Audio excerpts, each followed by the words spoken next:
is Pyre lagging me? Hold on, I'm gonna check my computer resources real quick. What is going wrong here?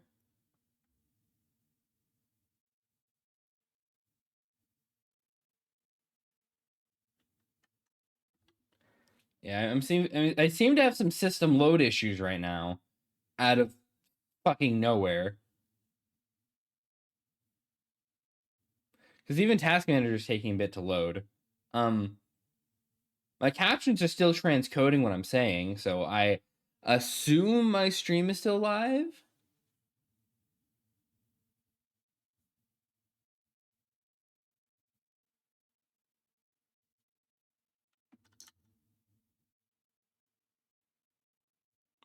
Let me nix a couple backend programs real quick. You don't need to be up. You don't need to be up. Stream's getting choppy. Okay. I'm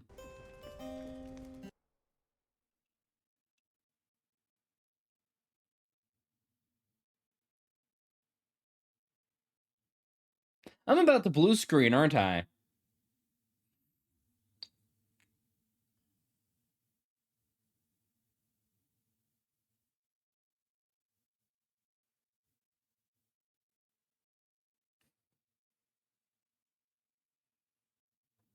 Hello? Windows? Microsoft bimbos? Hello?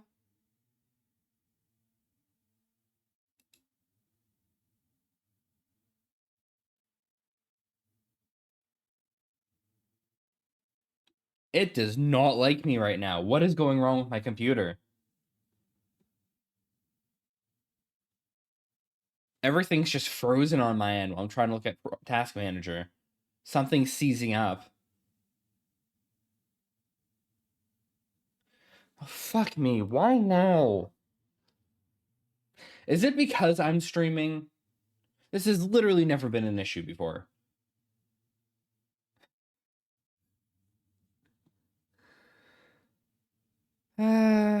Fuck. Well, you know, wouldn't be a stream without scuff, right?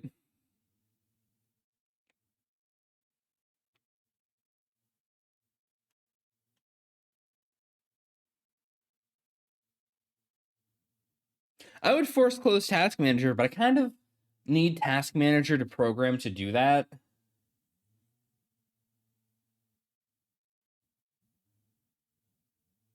Yeah, so my Task Manager is currently a blank white screen that's telling me rough percentages across the top, none of which are peaking, by the way. Nothing's above 62%.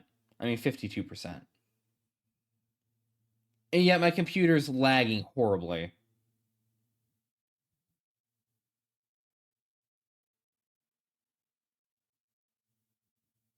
So that's a thing. Yeah.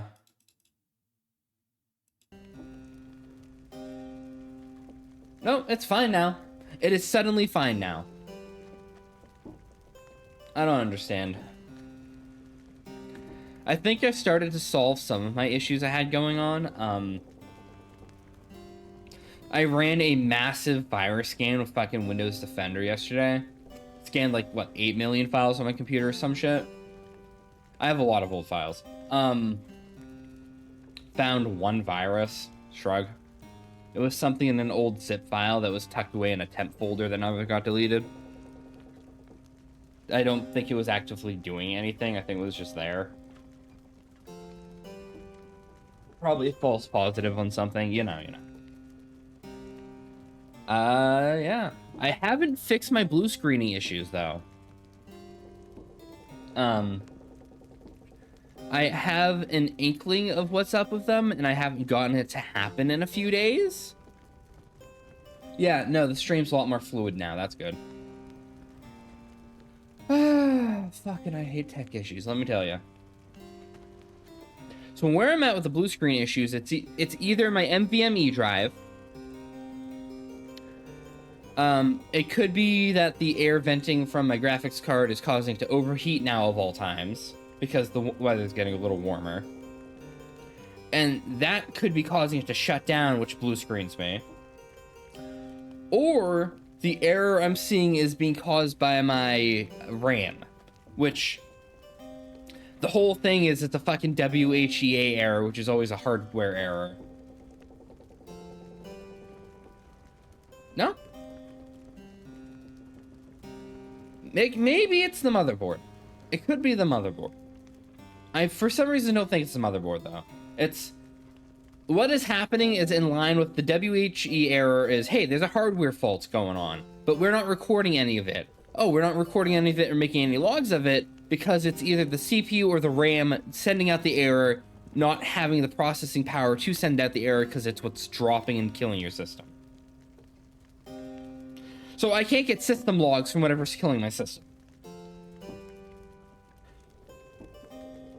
And the only two things that would make sense is being the SSD the system's on just suddenly dies due to overheating, or the RAM shitting out. And it doesn't do it every day. It doesn't do it constantly. No, it just happens fucking randomly, right? Like, sometimes I'll boot my computer up after a cold boot. My computer's always had cold boot issues. That's stupid. Like, sometimes I cold boot my system, everything starts to turn on, the monitors will recognize the connection, but something along the way doesn't trigger the BIOS, so nothing boots. And it will just sit there until I turn it off and on again, that's just fine. I've had a couple times I've done that instantly into a blue screen once I log in. No clue why. Sometimes my computer's just idle for a minute and it blue screens. Other times I'm playing a game and it blue screens. Other times I'm working and it blue screens. It is super inconsistent. I can't figure out what's tripping it, and none of my... I installed programs to watch my fucking CPU heat, to watch my fucking, the heat of my SSD, to keep charts of everything, to monitor my RAM. Nothing is picking up why it's doing this. And it hasn't happened for like 4 days now. And my voice is cracking, and it's awful. I need water.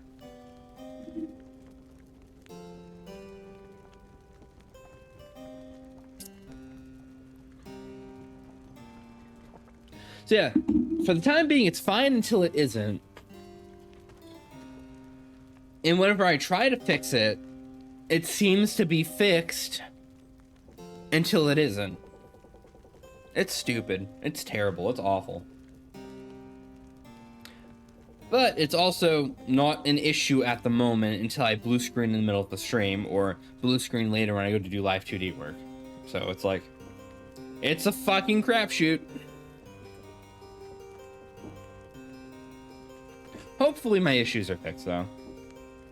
But I've said that like 8 times now.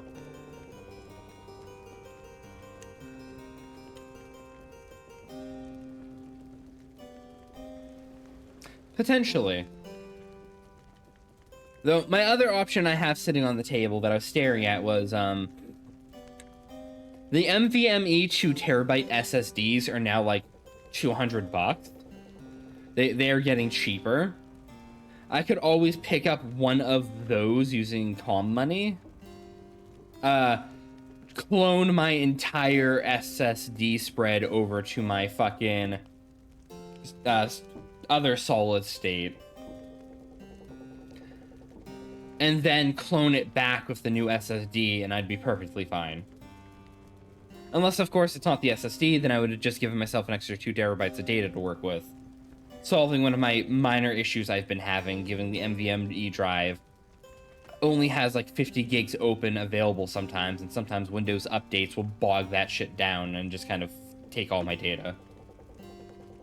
Just wipe my storage real quick, you know. Or else it's the 64 gigabytes of expensive RAM I have. By expensive, I mean they were like $50 a stick or something.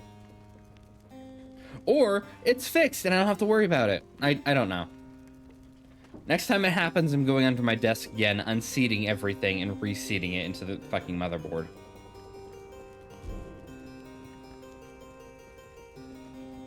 But yeah, that aside, it's not an issue until it is, so let's get on with it.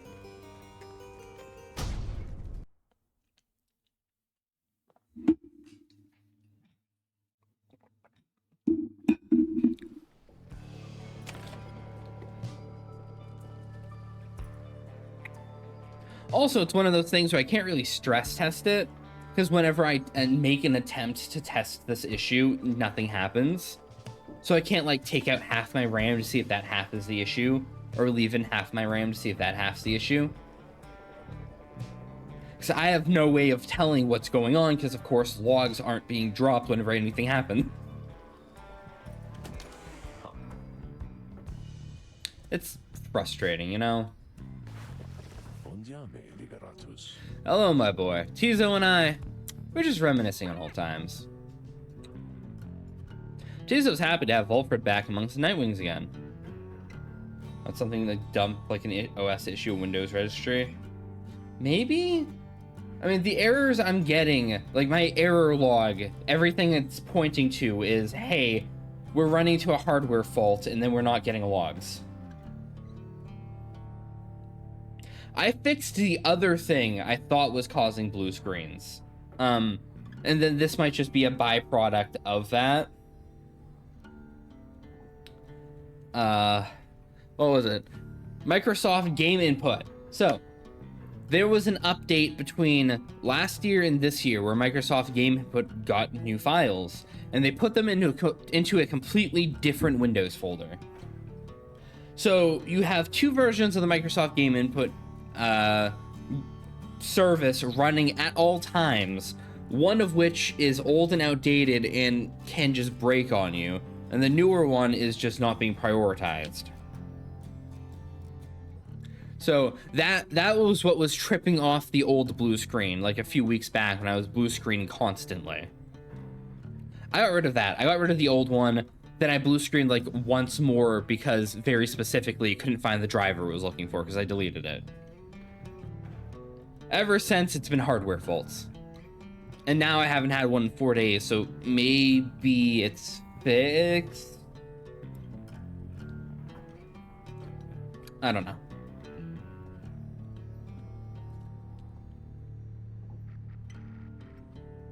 To anyone watching this and it's completely confused as to why I'm ranting about my computer, don't mind it. You know, VOD viewers and stuff. I'm probably gonna cut out that whole intro of me just ranting and being mad for like 10 minutes. Christ, it's been 20 minutes at this point. Never mind. Thank you, Tizo. Happy to be back among the Nightwings as well. Though you understand why we were forced to be apart for so long, don't you? Tizo indicates that he understands full well. I trust that Tariq provided some good company and song during the intervening time. Tizo confirms he did enjoy traveling alongside the Lone Minstrel for some time. There he is, right on cue. Something I can do for you, Volfred, sir. Volfred laughs warmly at this. No, Tariq, we're enough now. Tizo and I were just remembering a time when we first met, the three of us. Tizo was rather apprehensive then, as I recall. Ran that one, took like 3 months to figure it out, and by that you mean other people figured it out so you could Google it? Yeah. Yeah.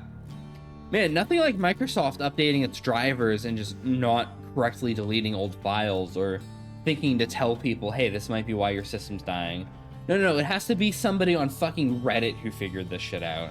And I went, huh, why are there two of these services? Let me go look down their files.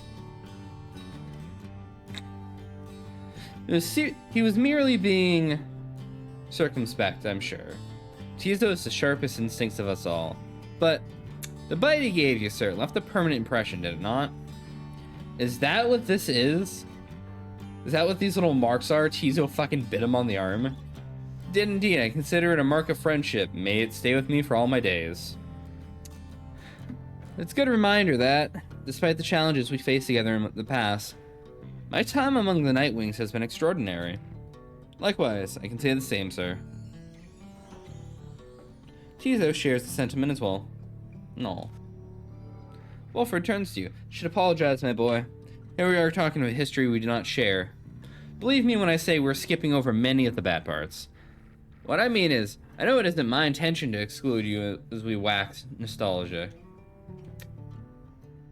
The Nightwings that you know we are a strange assortment, are we not? Those of us who share some kinship from the past, I suppose we cannot help but seek some warmth in it.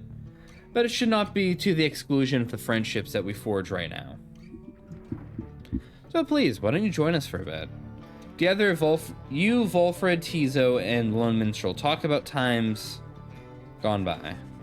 The three of them are pleased to be back in another's company once again, having grown through shared experiences in the past. Just the same, they have welcomed you into the group. In spite of the hardships you have faced, some of these idle moments that you share together may one day form memories you think back on with fondness. Soon the conversation winds down as it lifted all your spirits for a while.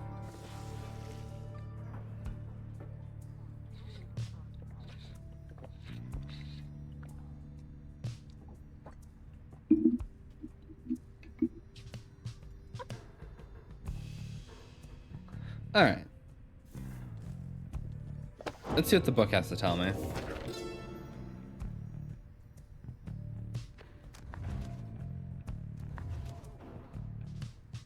Why is it on here? Is there a new page here somewhere? This wasn't new. There's just a new page down here. On Worth, words of Tresvativis. The fallen empire of Shar was ruled according to the ancient bloodline to be infallible.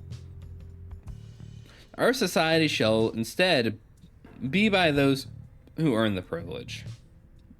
Sorry. Blech. We the Eight cannot bear the burden of determining your worth. It shall be determined by your peers and by yourself, which shall provide a framing through the rights to put you to the test amongst yourselves, against your kin, against your adversaries. The downside cannot let us all go free, thus, freedom to the worthy. As the worthy, your true calling begins. As you return to a society which longs to learn the wisdom that you have gained along your path, the worthy shall lead. And that is why the people are led by the exiles. I see.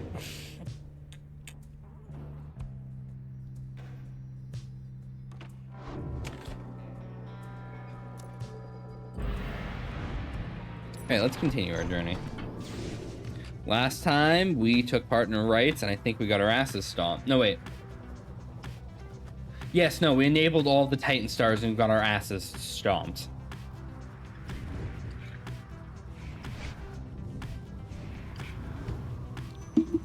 My fucking water's out. I didn't think to fill it before stream. I'll have to deal with that shortly. I'm gonna hold off as long as I can, though. Time it for, like, when I need to go to the bathroom or something. Or if somebody redeems a hydrate, I guess I have to run off and get water. Hidden Glade of Blue is nigh impossible to find on foot, though there it lies below us, protected even now by the enchantment of Luscalorian the 100 Mines.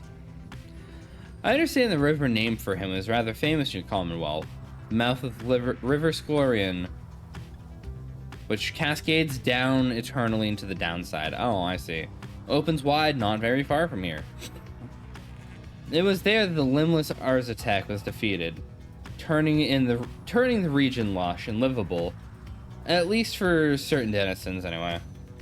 Although not everyone believes us. Your adversaries to Chastity must be working to find their way there now. Even now, rather. Good fortune and you're right against them, reader. Big tree.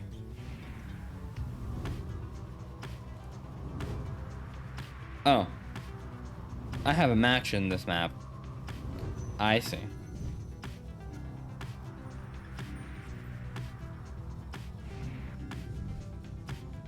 Yeah, I'll do vocation shit. I'll give somebody the buff. There's eyes watching us.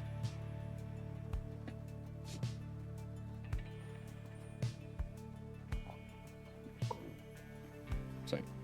Trying to get comfy. You meet up with Tizo, who suggested you go ranging with him through Needlefield. Tizo wants to join you for a walk. Together you set out to explore the gnarled routes around the Black Wagon. Find little to speak of other than desolation typical of the downside. Tizo seems ready for a nap and wants to head back. You and Tizo make your way back to the napkin wagon. Though uneventful, your search helped ease the burdens weighing on you and leave you with time to pursue your vocations. Oh, but somebody wants to talk. Oh, it's Tizo. Alright. Tizo seems to be in the midst of conversation with the lone minstrel as you approach the two of them. The little imp appears perturbed about something. And above all, he was very, very loyal. Fiercely so, in fact. All throughout the land knew better than underestimate him in spite of his little stature. In that respect, Tizo, and in many others, I might add your great-grandfather is very much like you. Tizo seems to be asking Lone Minstrel to confirm he's not playing some sort of prank. I am being serious. Have you known me to be the jesting sort? Tizo seems to be admitting the Lone Minstrel has always been sincere with him. Just so then, please do not denigrate yourself, for you are not his only heir. But you are my remaining link to him, and thus to all the eight. More importantly, you are my friend. Tizo is grateful to the Lone Minstrel for his kind words and considers him a friend as well. The Nightwings need you now more so than ever. The Lone Minstrel turns to you. Is that not so, reader?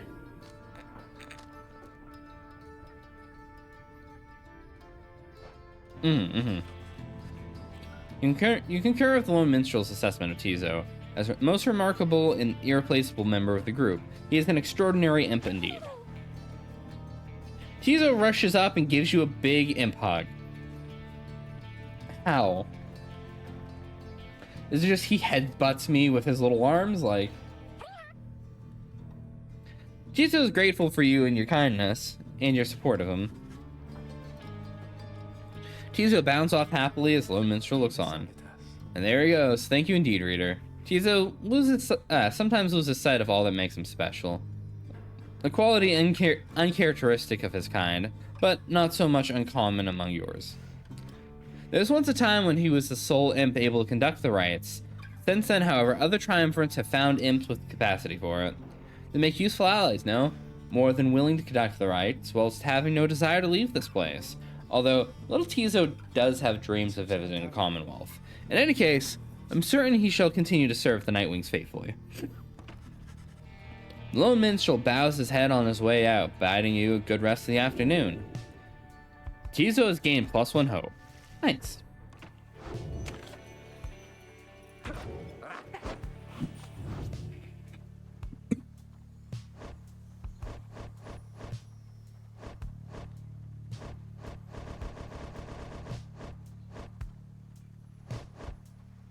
I'll get him his next upgrade. Should be interesting seeing what lessons you have taken from the book. You and Volford review your observations you have made thus far about various triumvirates you have confronted throughout your journey. He has keen insights about some of them.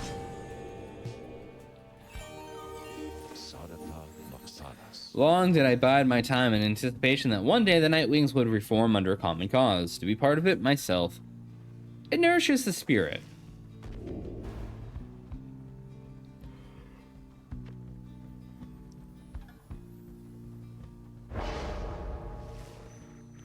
Either we stand between each other's path of freedom, or we help each other on our way. I always try to bear this in mind.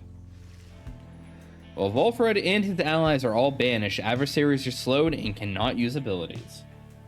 This will save me from getting absolutely dunked on. Sometimes. I hope.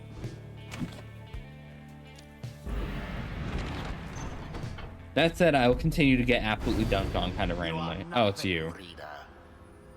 Nothing but a mindless simpleton. Your every action is a stain upon the legacy of the 8 scribes. Man, he's angry. It's been a long-held secret to keep out those such as you. No, it was to keep out the powerless. That's why you kept it secret and didn't let everybody read. You wake from what little sleep you managed this past night. Once more, the voice tormented you within your dreams, and you attempt to rid your memory of it. If the voice is truly that of Arch-Justice Dickhead himself, as Volfred has indicated, then none of you are likely to receive a warm welcome should you regain your freedom.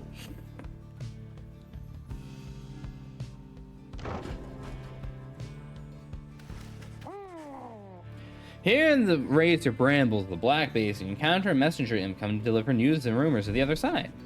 News this time pertains to Jodoriel, whom you liberated at the fall.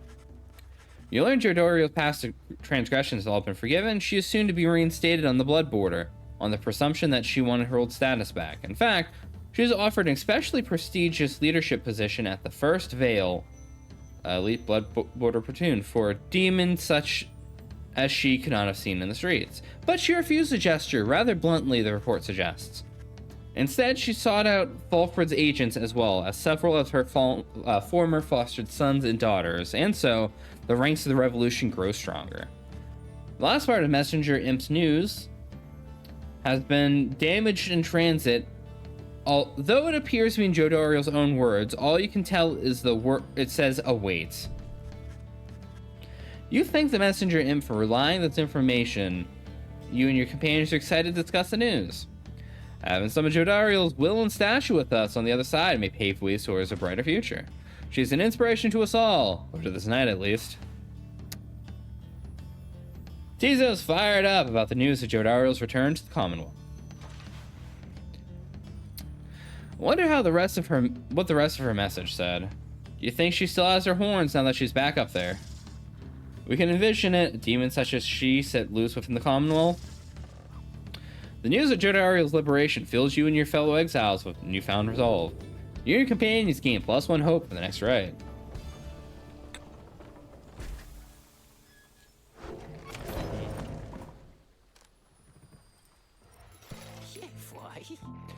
Hey guys, how long has it been since I last told you you're my favorite customers? I wanted to remind you that, so come in. Come in. Permanently gains +1 quickness? I'll take that. Costs more than you have. Well.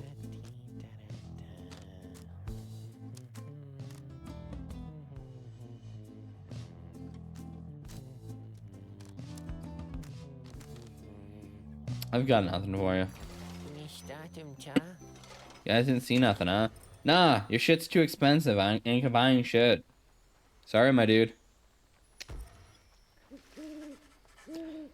Once more, you've returned to the Glade of Blue, and your companions stand ready beneath a still night sky, awaiting the commencement of the rites. You overhear some of their words to one another as you await the signal and stars.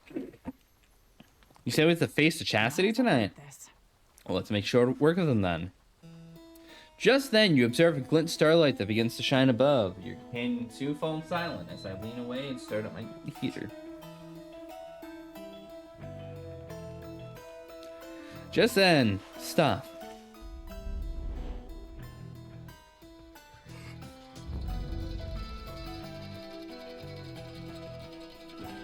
No. No, no. No, no. No, no, no, no, no, no. No. March beast, sun grease.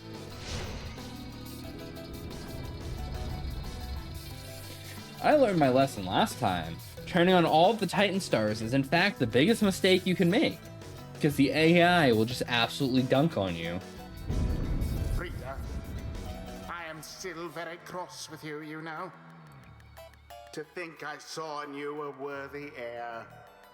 Not just to the legacy of the Nightwings, but to the future of the Commonwealth. That traitor Volfred. Only a fool would be seduced by his audacious promises and his dangerous ideas. That, dear reader, would make you a fool. I have no choice but to explain it thus, so even you could understand. Now for this blasted rite. Some of us still have our duties to uphold. Oh, but look at this. Do you really believe that you can snatch another victory away from me? How have you know that we have some new tricks up our sleeves this time? Oh no. The chastity. Let us show them what the Nightwings can do. Go on then. I want to see what their new shit is.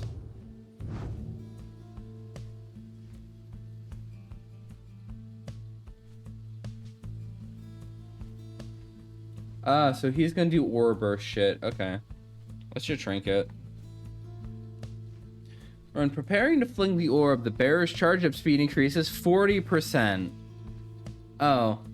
So he's going to be throwing the orb across the map into my stone. Okay. That sucks. Sorry, one moment. I'm scratching my beard. They're not in the thing. They do extra damage. And they're faster. Great.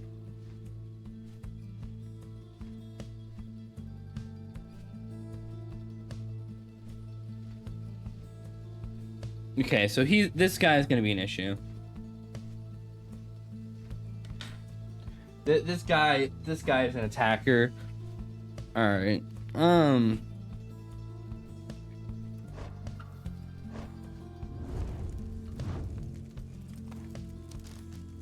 Who is this for? +1 hope returns faster. Oh yeah, right. You three have sickness. I don't have choices to use you. I'll make you my frontliner. Tizo. Sir Gim. It is done. 2 attackers and standard frontliners and a bad setup here. The glory of the Nightwings. Are you ready then? Let's see about this little ceremony. Let's get it started.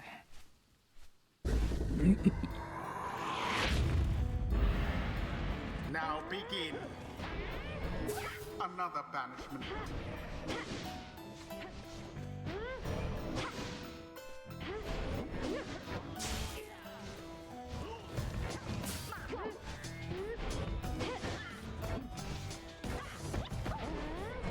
Quite the close call there, no?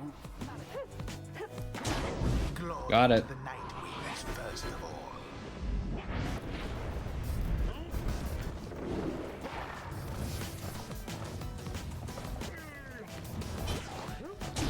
So it is. Got it.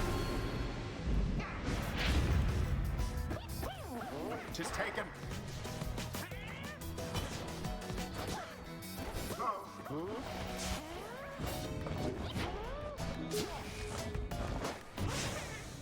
That was the last of them.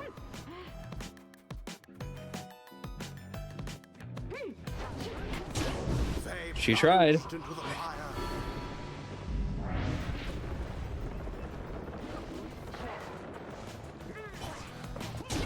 The flames of freedom. I can strike twice as hard with this team. I'm fine. Perhaps you're merely toying with me. Whoa. All this is very funny, but now stand aside and let old Manly wrap this up, won't ya? That manly Tinderstaff has such a mind for politics. Would that he focused on the right. Got it. Magnificent. One more hit. Once more like that, and we are finished here. And Got it. is done. Compared to the last fight with all Titan stars on, this was a fucking breeze. Their hapless They barely put up a adversaries stood no defense. chance. Thus end this night's proceedings. Why how dare you defer my rightful freedom? You obstruct true progress by defeating us. Yeah, fuck you Much to too. learn from this experience.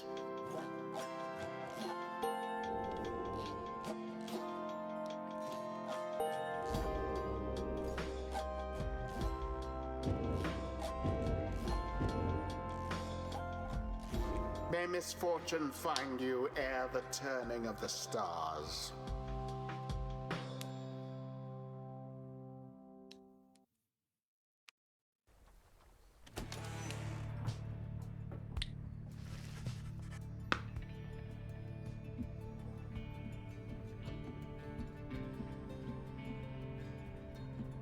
There proves little time for rest in the Black Wagons. Your fellow exiles vanquished chastity and decisive victory.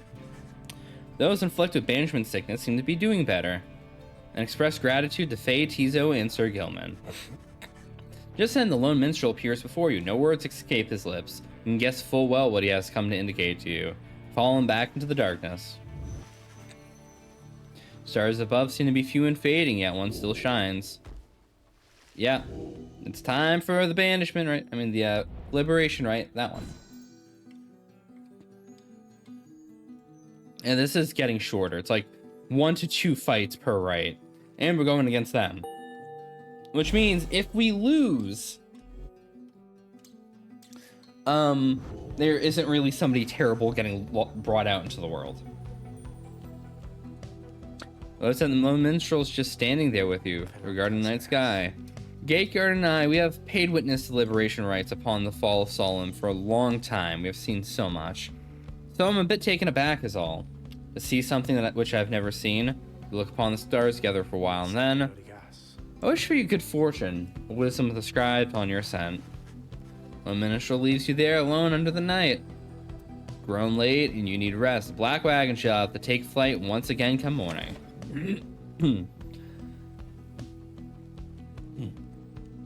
Sorry, had to clear my throat. Continue our journey.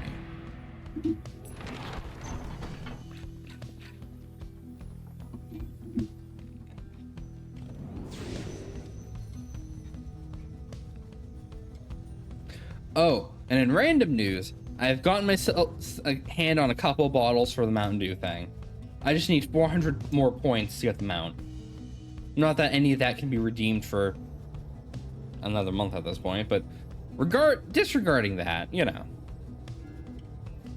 Then Bertrude shall gain favor from the scribes if you land here. Something appears different now that the fall of Sacred Mountain west of here and the lands of the Emperor's Ascent and the Emperor's Fall appear ashen. On the other hand, the once precarious regions below, which you know as Temple High Road and Temple Cistern, have been swept clean by the elements. The minstrel observes all of this beside you. Inclement weather we have seen lately, reader sir. We ought to be making landing closer to Scribe's Gate now. I suppose this means, well, we shall soon see Celeste once more. Then I shall go tell everyone to prepare for landing.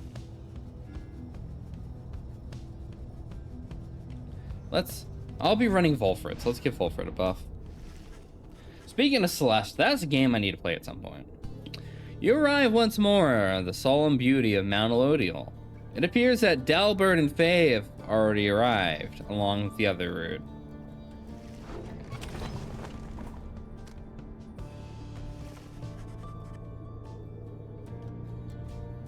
Or Delbert of the Fate, I might have heard that wrong.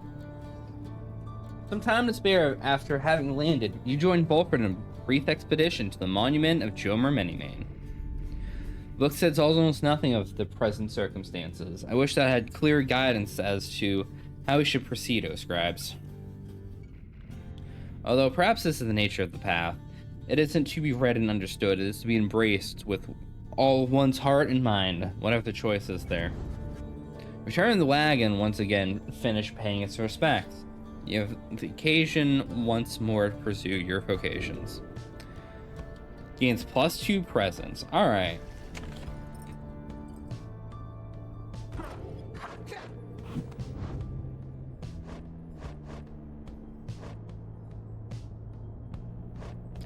Faye's probably getting sent home here.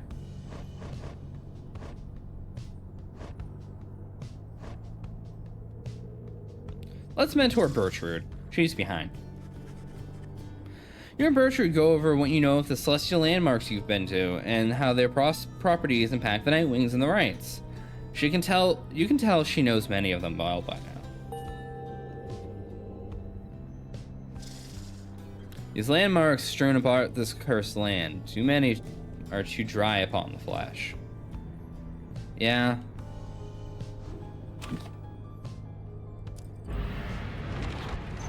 And thus we continue onward to the Scribe's Gate.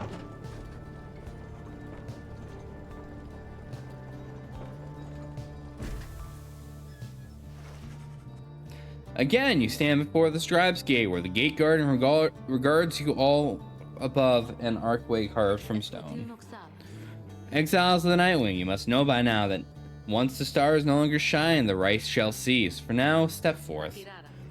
Except for you, Tariq, you stay right there. Greetings, Celeste. The Nightwings are prepared, and as for me, you should not blaspheme under the gate again. Do we understand each other, Tariq? I, Celeste, I apologize for my behavior before. I shall adhere more strictly to my duties. Be sure of it now. Each of you come forth. Please state your names, what it is you seek. One by one, your companions cross the gate until it is your time to do so. You follow them in return. Gate guardian regards you all and waves you through towards the summit. The 8 scribes bid the Nightwings welcome. Go forth with glory. Am I free to accompany them, Celeste, or shall I remain here? He looks at him for a while. You're free to accompany them. As you will, Celeste. Till we meet upon the summit, then. There's an old relationship there.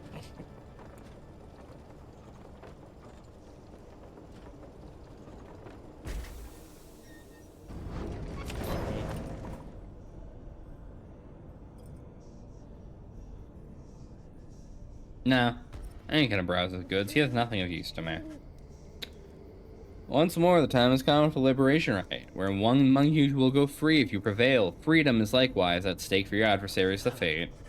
As your companions gather under the fall, awaiting commencement of this vital rite, the lone minstrel finds you and regards you in his calm fashion. Night is falling. These moments prior to each commencement, I must admit, they give me pause, knowing so much is at stake during the trial that is to come. Tell me something, would you, reader? Too easy waiting for us both. I've traveled far and wide, even beyond these lands. However, the Commonwealth, I only know through word and song. I sometimes think of what life must be like out there. If you were not ensnared within this place, to be free to roam your country, what would you have done with all of your days and years rather than striving here under the stars?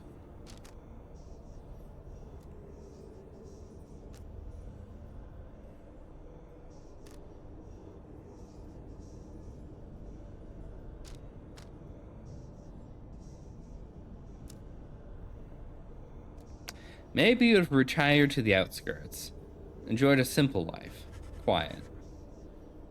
You long to find some solitude out there, but though perhaps of a different sort than all the solitude available in such abundance in the downside here. Yet have lived your days in peace among the bustle of the Commonwealth, in a manner closer to the olden times. Peace be with you then, reader, whatever it is that your travels shall take you in this life or to the next.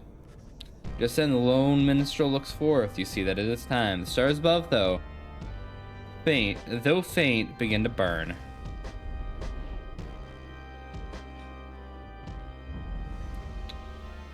Ooh. I'm not going to activate any more Titan stars. Now that the stakes are up, I don't wanna, you know? I don't give two shits about the extra XP. I don't wanna. The stars that yet remain aflame align once more over the sacred fall of Solium. 'Twas here that the 8 scribes ordained the glorious tradition in which you now participate. The glorious tradition which you and that instigator Wolfred seek to undermine. 'Tis my sincerest hope your adversaries in this liberation rite achieve instead what they desire. May the fates soon quench those flames of yours. Let us get on with the proceedings then. Man, he's a massive dick. Pyres burn, each of the triumvirants is present and prepared. I concur. The pyres burn, each of the triumvirants is present and prepared. The anointed ones of fate, come forth and declare yourself. Pay any respects you have unto your adversaries, the Nightwings. The bent old cur Dalbert steps forward and struggles a moment with his mask. Greetings, good heralds. I am called Dalbert Oldheart.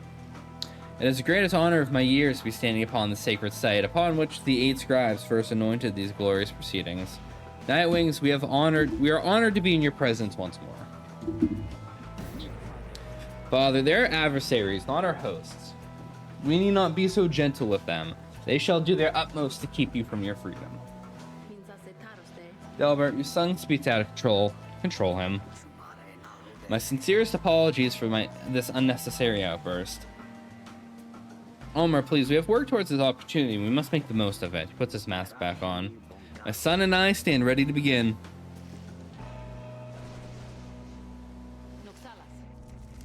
Nightwings, on whose behalf shall I conduct this liberation rite? Choose quickly. May you heed your heart in making the choice, reader. I trust you're prepared to play hymns with me, Tarek. Always, Celeste. Whom do you endeavor to return?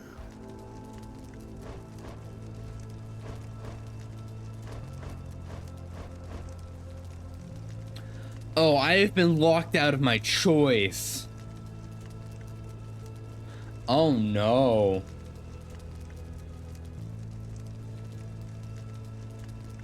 I've been fucked. And I will be fucked once more once he reaches max level, won't I? I should have mentored her. I wanted Faye to go.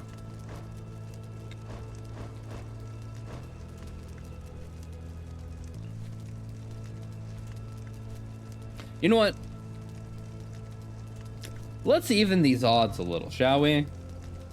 Let's send Pamitha up to counteract her sister's freedom.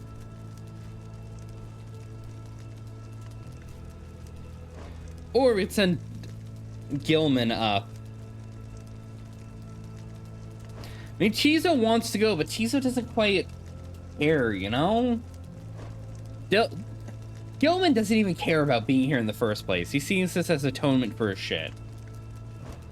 He doesn't deserve to be down here. He doesn't deserve to be down here. She only kind of deserves to be down here, but like, he did it for greater good. And then it bit her in the face. And then she was betrayed.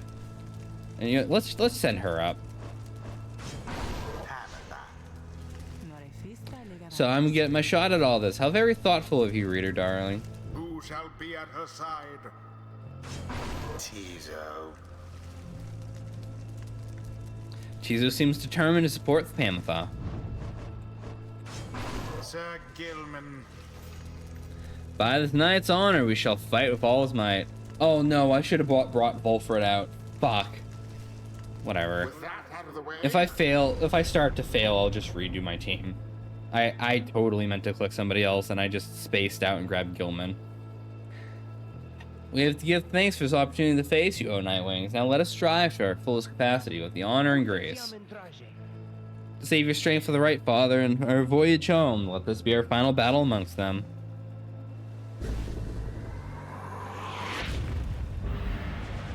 commence.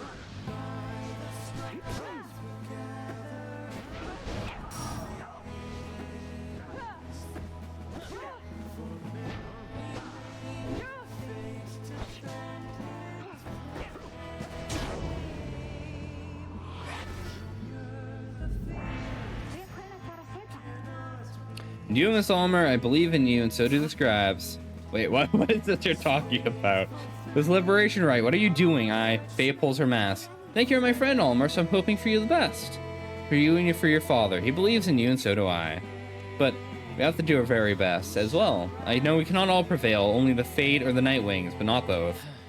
Ulmer looks on in stunned silence. The outburst seems to have disarmed everyone. We all have to do our very best, and then the scribes, they're gonna watch over us and make sure everything is okay. You'll see, Ulmer. You'll see. She puts back on her mask as the liberation rite continues. Her words fluster your adversaries or embolden them. You cannot tell.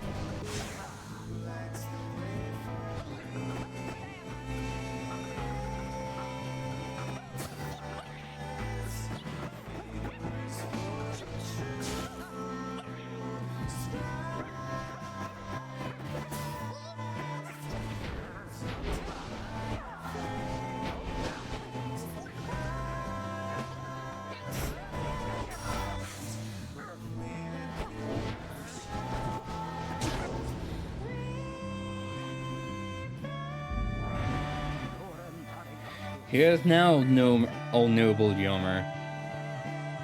For we beseech you, surely you cannot prevail without your aid. If ever you heard my prayers, I beg of you, please smile upon us now. Whether from his prayer or the scribe, simply from Delbert's resolve, something comes over your fellow exiles here. They're banished now, they shall not soon return.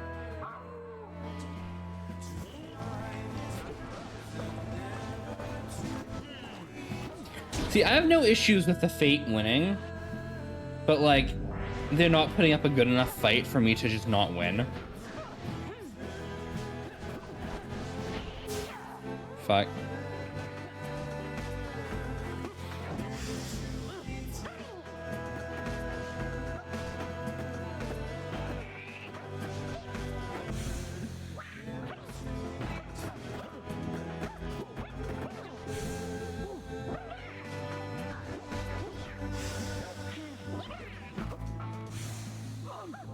With you all.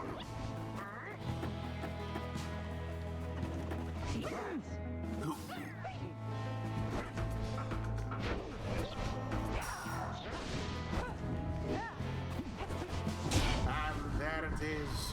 Yep, and there it is. The Night Wings proved their worth. As for their adversaries, they did not. Thus ends the liberation rite. And thus, the scribes have chosen the exile appointed by the Night Wings shall be free, absolved of all misdeeds, return to glory in the Commonwealth. Her adversary and all others shall remain to carry out their rightful sentences. Alas, my son, once more it seems that I have failed you. Father, what good is freedom to us anyway if we would be apart?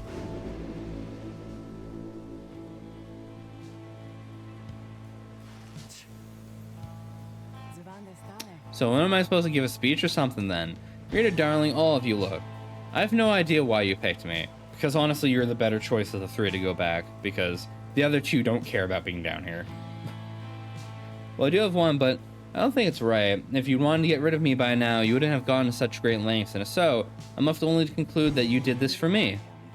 The years I spent down here in one sense, they have all been a waste, just utterly for nothing, spectacularly so. Thought that my relationship with Tamitha had nowhere left to go but up, but well, you know, that's not quite the case.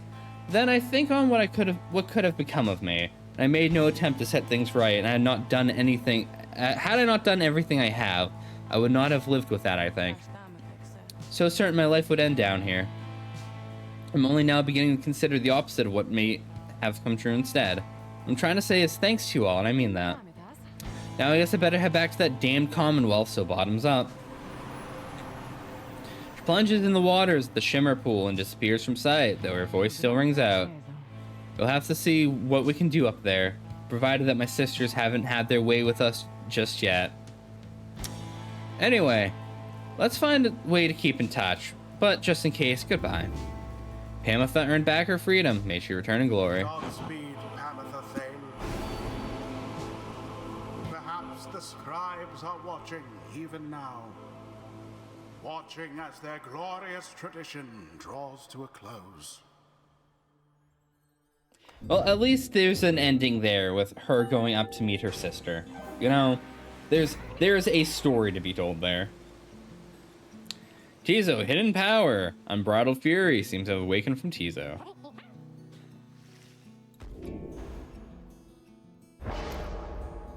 Tizo now deals at plus 10 damage. This knight is the epitome of indomitable spirit. He has achieved the culmination of his training. What a wonderful feeling having nothing left to learn, Master Reader. Nothing whatsoever. This knight highly recommends it.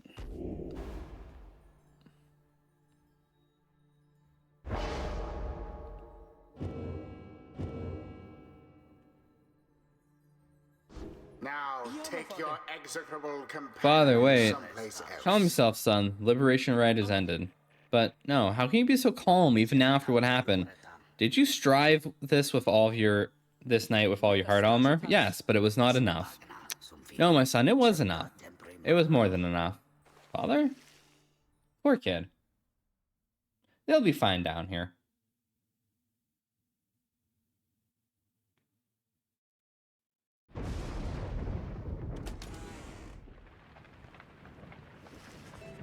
Return to the wagon after having prevailed against the fate and liberation rite.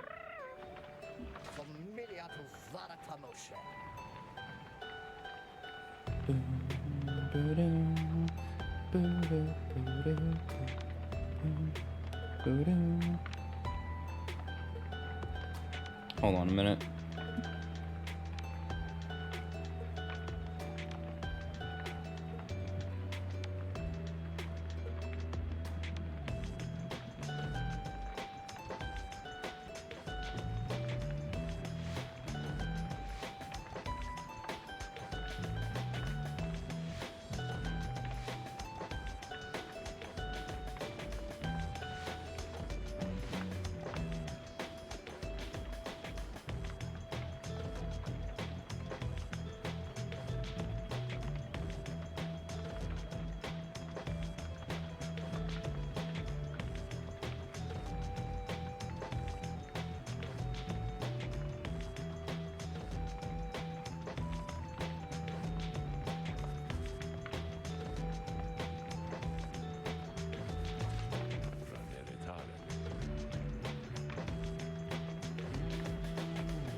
I was muted. Fuck. I don't know how long I've been muted. Yeah. Accusers stand against us in the final rite. I'm absolutely gonna stomp their shit in. Lendl is not going back. Never. The Tempers want to be seen. Yeah. The Hags. Let's go shit on the Pyre Hearts. Just absolutely shit all over the Pyre Hearts real quick. Night bids you return to the Spring of Yomer, where you shall stand against the Pyre Hearts once again. Your adversary's stirred deluge likely knows the cycle of rites is drawing to a close. His remaining chance to earn the favor of the scribes and gain his freedom likely hinges on the outcome of his next rite. The cycle of rites is soon to end. The exiles of the downside are striving to be free. Your adversaries, your companions, and even yourself are running out of time.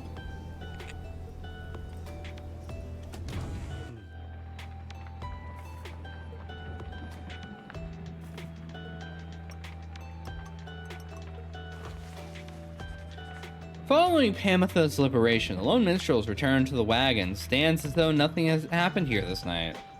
He tilts his head as you approach. Once more, the Nightwings have prevailed in the liberation rite under your mindfulness, reader. A commendable achievement. Surely Pamitha shall live out her days in gratitude to you and your companions. Perhaps now she may seek Ruki there in your commonwealth. I should think Ruki would have liked to witness what took place this night. I trust that together they shall make a formidable difference in the plan which all of you have endeared to achieve. Now, for the time, Celeste and I return to our respective stations. We await the next turn of the cycle of rites. May you prevail once more when we next traverse Scribe's Gate. Until then, reader, rest well under the stars. He nods and leaves you to recover a long night.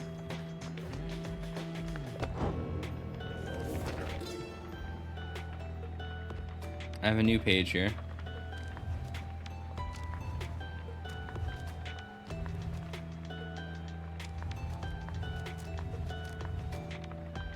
Set out a new page here. Is this it? Book cannot accompany you if you should earn your freedom. It is to remain here for your successors, for it is bound together inextricably with us. There is no sorcery, however, to prohibit you from spreading forth its teachings. We charge you to go forth and share what you've learned alongside your path. Revel not in the rites themselves, nor the existence of this book. Transcend its bounded limitations, for it cannot be transcribed, if any such attempts shall fail. Beware of those who dare to read it on the other side. Under their guise of seeking wisdom, may yet lure a darker desire to undo what we strive to do. Yeah, that has already kind of happened. The entire other side, all of their political leaders know this book. They probably have a few copies of this book, and they do not want other people reading, should they potentially come across this book.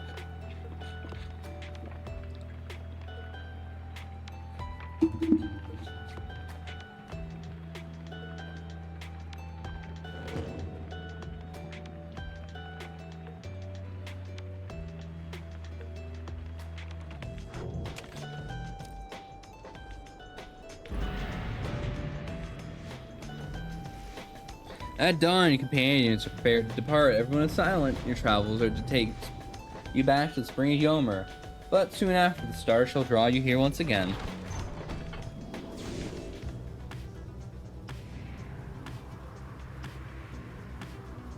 Yeah, now that there's at least 4 hours up there, it's safer to send Faye, I believe. Oh. It's but you, my wonderful Nightwings, come to play a little trick on your good friend Manly, huh? Oh, very, very clever of you. The damage you've caused my beautiful wagon, doubtless it is very minimal.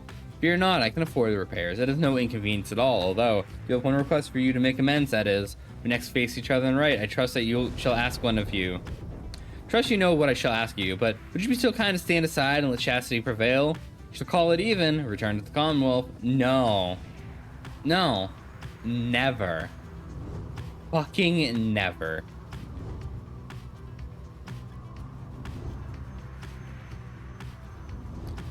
I assume, regardless of what I set up, the final right's gonna be against the other Nightwings. Or elect to attempt to regain his freedom. Bertrude slithers up to you as the black wagon passes through the skies for her former abode. Our kind lurk below and would scarce believe we soar above them now. We told them when Sandalwood came to fetch us that we shall not return for some time. Our most accomplished laborers, with whom we shared many moons in exile, we trust that they shall carry forth the reputation of our services, for we taught them all we know. She seems almost nostalgic. She lists off various services provided at Big Bertrude's.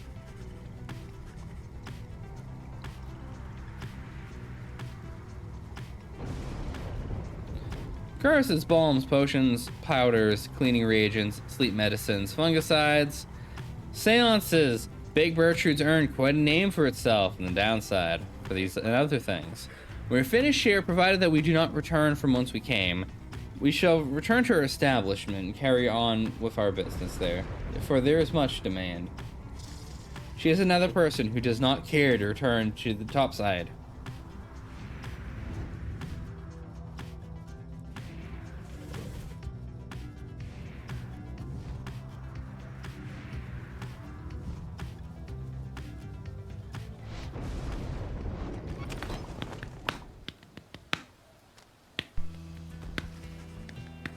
Something about the desolate sprawl of Ballflag gives Wolfred a strong intuition to explore the area. Together you set out to take a look. She'll like to join you for a stroll, my boy. There seems to be nothing particular in the vicinity, and then Wolfred raises his voice. Why, what do we have here? A departing gift, perhaps, from the others such as we?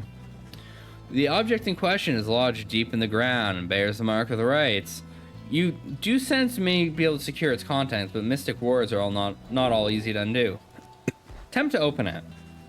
Focus all your mental faculties on the mystic wards sealing the box's contents. Soon you're left exhausted, but the box's lid unfastened. Inside is the talisman, placed there perhaps by one of your predecessors from rites in ages past.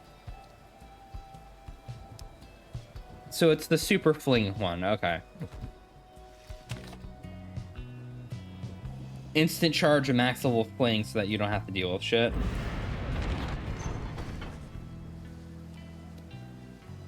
Hold on.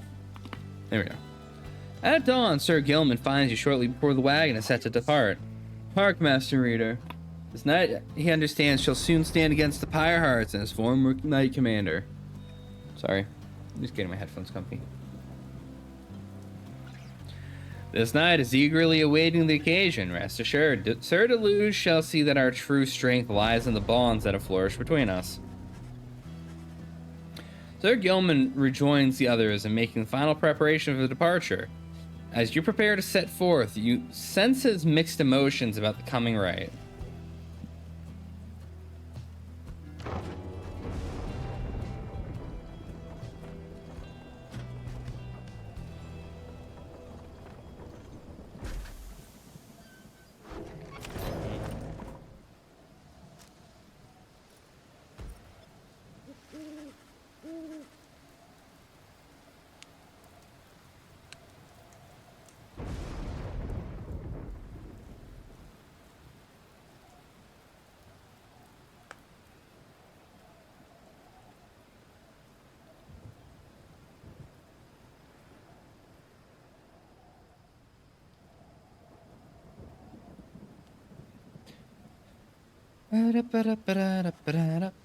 I forgot if I read that. I spaced out for a moment. You can't shake the sense that the routine shall not go on much longer.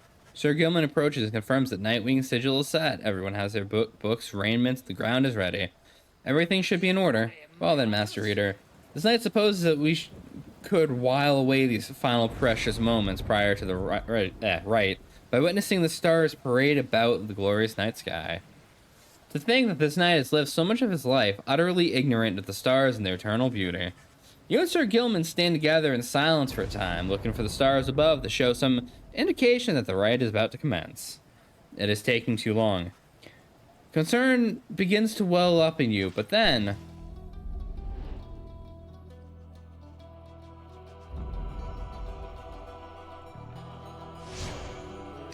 let's absolutely fucking stomp these nerds. I have no patience for the Pyre Hearts.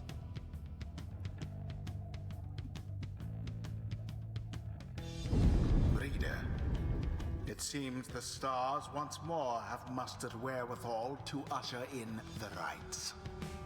The sky grows dimmer by the day. An age is ending. Surely you must know by now that you shall never all be free. Yet still you struggle to fulfill some senseless plan. But I digress, of course. Some of us still honor the tradition. Some of us hold dear the teachings of the scribes. Pyre's on... What the fuck you? Like, what I'm doing is in accordance with the scribes. By all rights, I'm sending people up there to better the Commonwealth against the bullshit that's been going on. Are you just mad you're not going to be Archbishop by the end of this? Like, this dude, there's some chip on this dude's shoulder, and I don't know what it is just yet. Fires on each side are burning bright. Far from across the field, you observe the leader of the Pyre Hearts approach and remove his mask. You Nightwings are kind. We should never bend our backs for the likes of you. That is no love for your cursed country anyway. This knight could simply swim back to the Sea of Solace whenever he so pleases. Perhaps you shall do exactly that once we are finished there. I bet you can. Choose quickly your triumvirate. Volfred.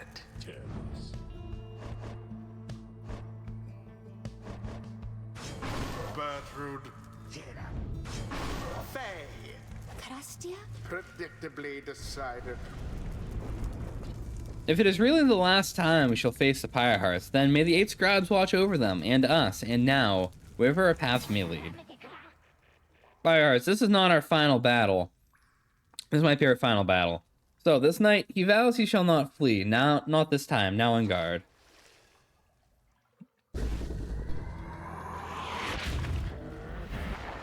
Begin.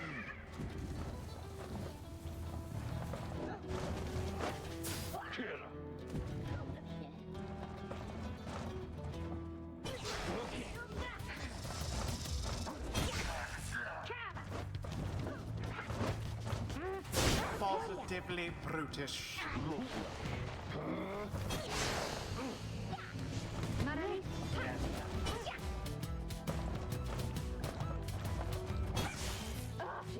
That AoE is massive. Someone there rose to the occasion.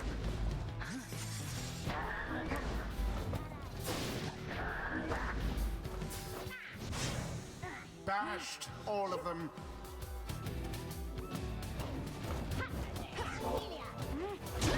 The path to glory laid bare.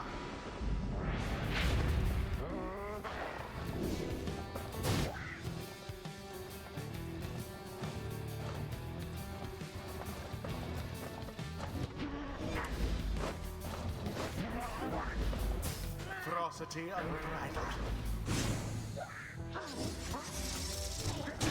The bog Got him. dove into the flame.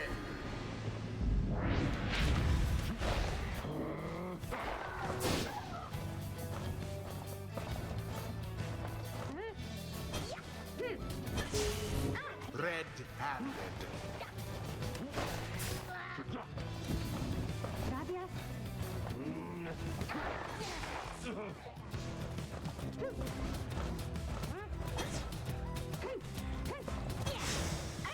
Now you don't. Glory Fuck. to the scribes. Volfred is so slow.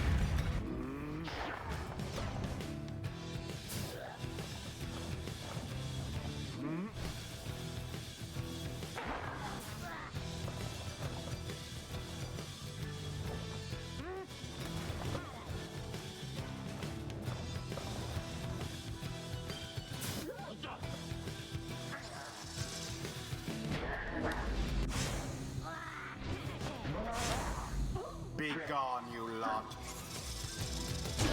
In the name of Solium Another most inglorious defeat is imminent. This knight can feel it in his bone. Too bad for that one.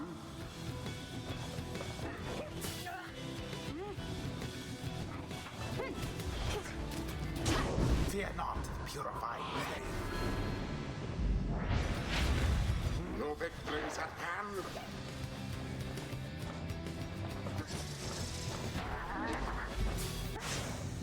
Such fervor. And Get it is fucked, done. nerd.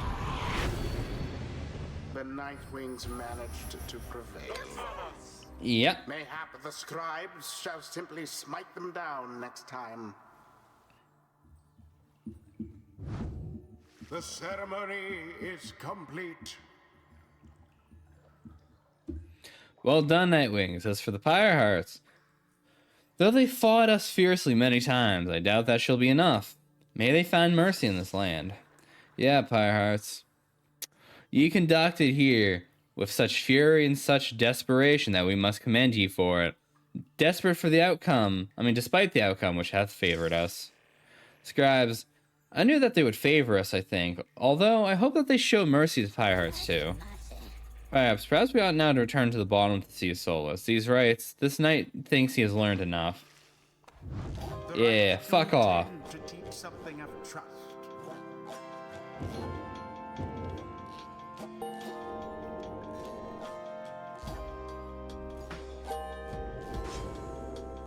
Hey. The exiled Bertrude is committed to the This path. land so rife with eldritch knowledge, long forbidden in the Commonwealth. We learn the stuff of fear itself.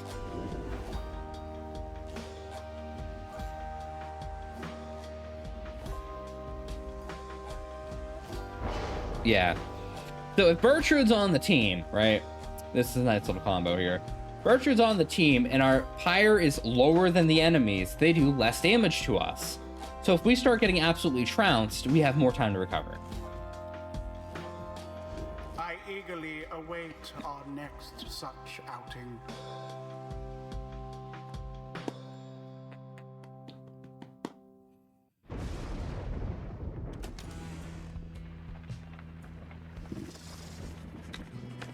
Inside the wagon, after thwarting the Pyre Heart, Bertrude is discussing aspects of the outcome with the others when the lone minstrel seeks you out.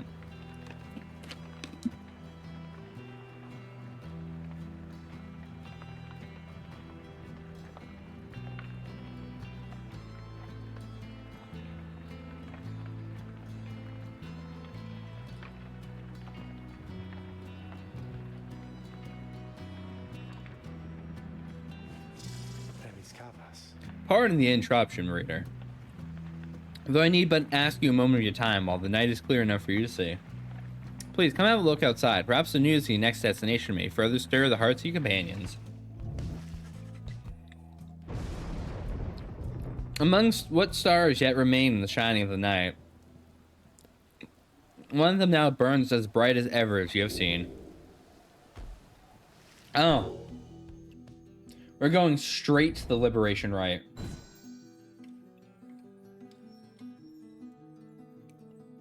This may be the last indeed.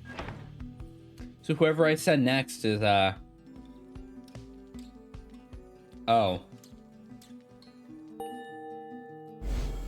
Oh, that's an issue. Fuck. Cycle turns even more quickly now until such time it shall shudder to a halt. Makes a sound then almost like a laugh. I forget myself, reader. I should not say such things. The scribes, as they would say, that one ought focus on the path in front of them.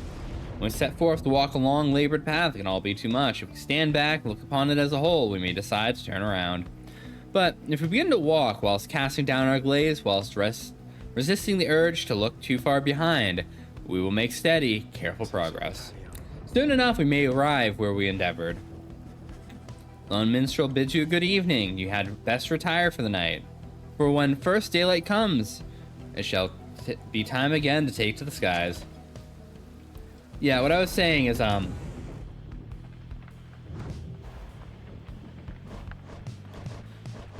okay. She will qualify for the right. He doesn't really want to go. Tizo only kind of wants to go. Faye shouldn't be down here.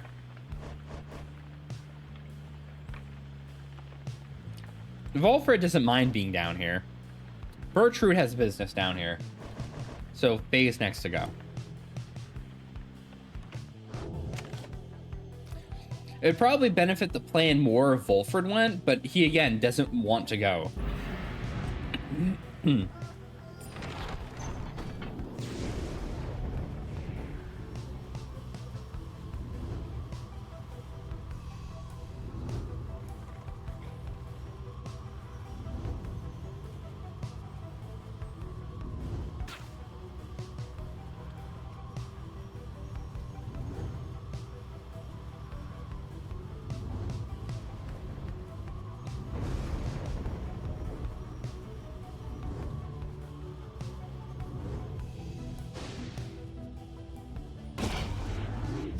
I was waiting for somebody to do that to me. The wagon reels from impact as some sort of massive object slamming into it mid-flight. False Nightwings. Orlight calls down to all of you from atop his wagon. Again, you seek to climb that accursed mountain beneath us. Again, you seek to take my rightful place. I shall send you crashing down to it that you might fall as I have. Stares down at all of you, but I shall not. Rather, we shall meet upon the summit, ere the last cycle of the rites is ended. Until then...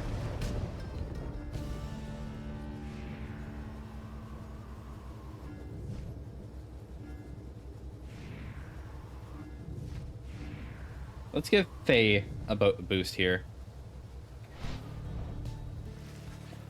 I'm probably going to run Faye and my two attackers just to rapidly rush their back line, so that I don't really have to worry about much. Make a landing on the sacred Mount Elodiel after your encounter of Orlek. Orlek spoke the truth. He has right to gain the summit. When the time comes, the Celestials deem him worthy, and shall let him pass. While he has transgressed against the rites, he has also already been anointed and prevailed. Nothing is written in this book of his, and prevailed. Nothing is written in the book on this, and liberty outright be his. I see. Yeah, I don't know why he can't just walk up to the fucking waterfall and go. He already won his path out. The time seems he's set to travel to the summit. Perhaps he's still making preparations for the fellow exiles. When exactly Orlek intends to make good on his promise, he did not make clear. For now, you're in front of Lendl and the accusers upon the summit. But first, you may prepare.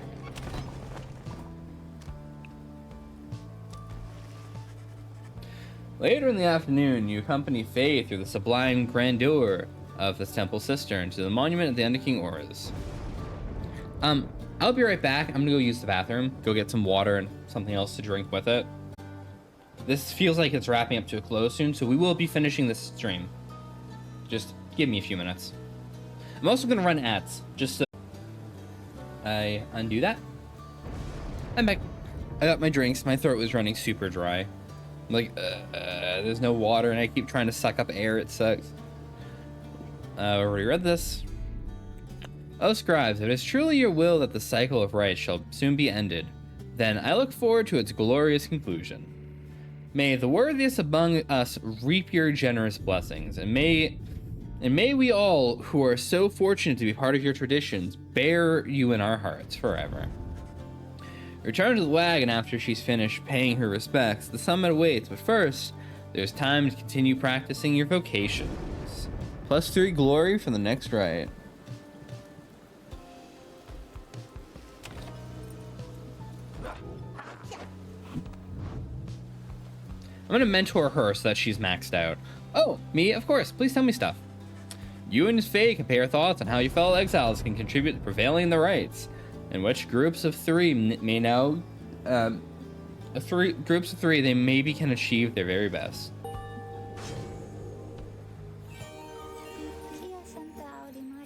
Bless her this. Hold on.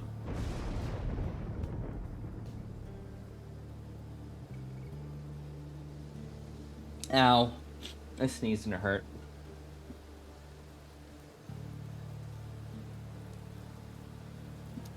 Ah, fuck. Need a moment. Ugh.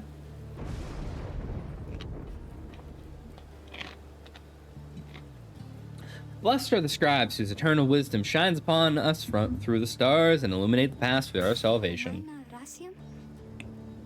Wait, what did I just say? That was strange, but I feel invigorated now. If Faye is banished while jumping, she shall instantly return to at her origin of her jump. Oh. That is good. That means I can launch her across the battlefield. And, if she hits something, she'll just instantly reappear where she originally jumped from. Probably with the orb still in hand.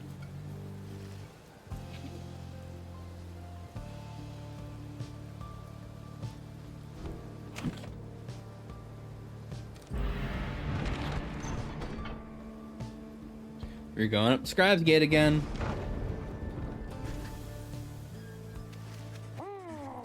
Messenger imps somehow track you down in the ancient formations of Mount Elodial and delivers you recent news and rumors from the other side. Specifically, the imp shares details regarding Pamitha and what became of her since she was last liberated in the Fall Solium. Found herself back in her homeland of her enemies, despite her connection to the High Wing remnants, her past transgressions were forgiven. In fact, she asked to join the military council given her unique background, yet, as she was asked, she refused to cooperate and instead demanded to be reunited with her sister Tamitha. When they threatened her with resentencing to exile and insisted that she take the opportunity, Tamitha said she would think it over and return with a decision soon. Next, she was seen, however, among Volfred's sons and daughters of the Revolution, where it is said she attached her loyalty, at least for the time. You thank the imp for bringing you this news, which soon gets your companions talking. No, good on her. They refused to release her sister and threatened her to exile again for requesting such, despite her being forgiven for everything and now being a, political leader because she went through this. They think they threatened her again. I'm glad she turned to the revolution, instead of just fucking off. Tizo wishes for Pamitha to find her way and her sister in the Commonwealth. Wonder where her sister is right now. I'm sure she cares for Pamitha, I'm sure of it. We suspect the ancient enmity between the winged and the flightless shall not soon be resolved, even after all. I hope that both the Thane sisters, who will one day soon join together as part of our good cause, two of them can help lead us towards a brighter future. Never once before had this night felt a thing for our bitter enemies, and yet, having known Pamitha proved one eye opening for this night. In spite of some mixed feelings, news of Pamitha's liberation fills you and your fellow exiles with this resolve. You gain +1 hope.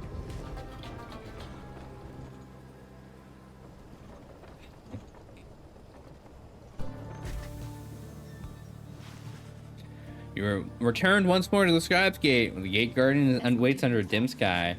Exiles of the Nightwing and you, Tariq, this will be our final meetings. One of our final meetings. Oh, okay. So I might get another chance after this. Greetings, Celeste. The Nightwings are prepared. And afterwards, I would have words with you in private, if you please. Seems rather late for words now, Tariq, but I shall hear them once your charges cross the gate. Now then, all of you, please come forth, state your names, what you seek, so on and so forth. Once more, your companions cross the gate, one after another. And once more, you follow them in turn. Celeste regards you all and waves you through the gate. The 8 scribes bid the Nightwings welcome. Go forth for glory. And Tariq? Aye, Celeste? You may rejoin the others in a while. For now, I would hear these words of yours. Certainly, Celeste. Everyone, I shall see you shortly.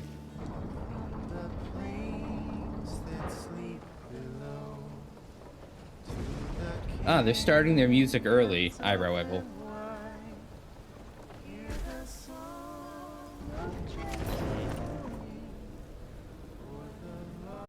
That is set. I probably won't get a response from that for some time. Time has come again to deliver one of your fellow exiles to a homecoming in the Commonwealth. Lest your adversaries, the accusers, achieve the same instead. The minstrel's returned and approaches you as you await the signal from the stars. Something I wish to ask you, reader, something which ordinarily would not be my place to discuss in any detail. You have observed the stars. Would you not mind my asking you in such a direct manner, how many liberation rights are you supposing yet remain? Honestly, I would say 2 remain at least. Tell him the only logical deduction that you have to make off all your readings of the stars of late, that there shall be one final liberation right after tonight. I concur with your evaluation, reader, sir. I wish to make it certain that you are aware, so that you and the Nightwings may yet make most of your remaining time together. And thus, as what shall happen once the liberation rite is ended, we shall soon both find out. But lo, it seems that we're being called upon once more. Look forth.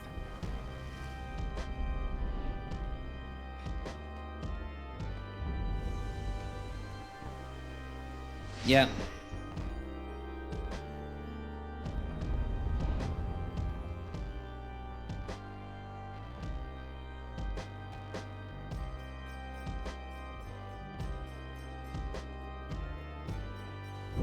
Reader, I would ask that you think back for just a moment, if you please. When you first looked upon the Book of Rites, think back upon the words that it revealed. Oblige the voice that tells you more. Oblige the voice that tells you more. Would that the scribes were here among us still. I would not sing your praises to them, rest assured. I trust that you shall savor this occasion. You shan't have to oblige me for much longer. Stretch. Alright. Pyre's burn, each of the triumvirants is present and prepared. I concur. Then the anointed one of the accusers, come forth and declare yourself. Poised as ever, Lendl steps forward and reaches for his mask. I was branded Lendl the Liar. Once I reclaim my liberty, the name shall be forgotten. My rightful station in the Commonwealth shall be restored. Fuck, no it won't. Nightwings, you have prevailed against me when we last met here upon the sacred rite, but many years since then have taught me much, and I shall not fail again. Yet you still hold much resentment for your adversaries. Is that not so, Lendl? Resentment's too kind of a word for it. They are cheaters, one and all, unfairly favored by those scribes, while those such as myself must struggle endlessly for such a chance. Now come, my accusers, let us vanquish those undeserving oafs. Prove now to the scribes that they were fools to favor the likes of them. He dons his mask once more. I am ready. Nightwings, your choice. In whose name shall you conduct this liberation rite? We wish you the wisdom of the scribes in making your choice, reader. And I wish you'd come prepared in our song with me, Tariq. whom shall you attempt to send home this time? Faye's going home. Oh, you mean me? That I have to go home, but the 8 scribes, what if they still want me to stay? Who shall stand with her?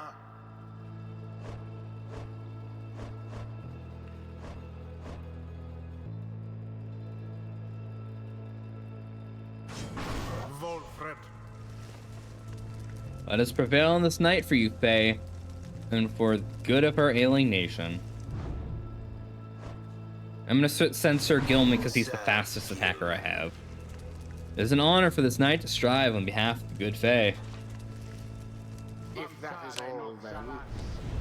Come then, Nightwings, look upon me one last time, for by dawn I shall be free, while you all wallow in terrible defeat as we have in store for you.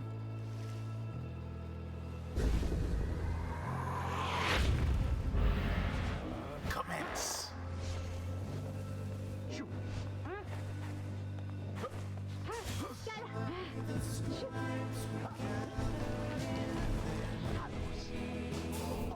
Fuck, alright.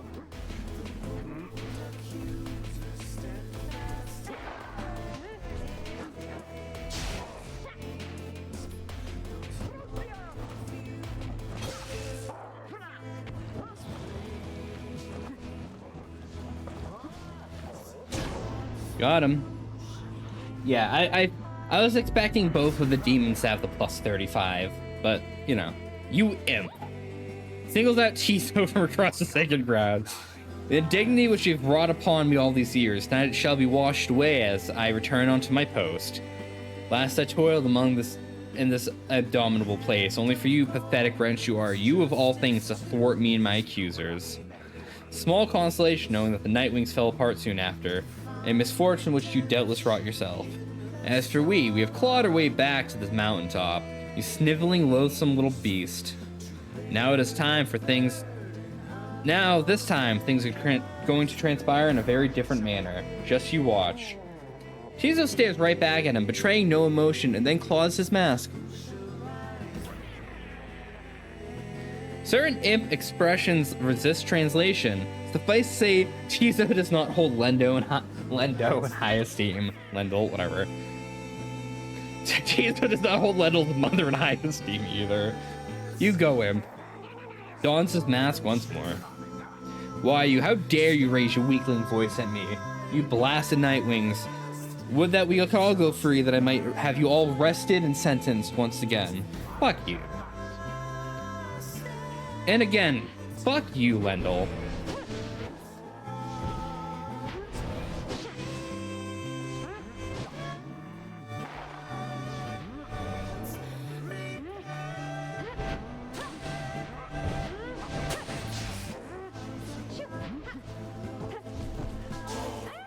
Fuck.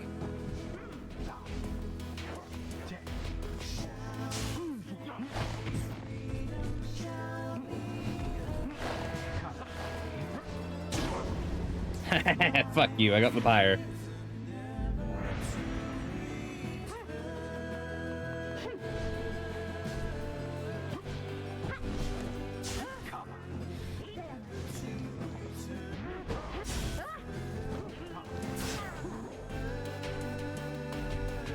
Wait, I have the thing for Sir Gilman where he instantly comes back. What the fuck?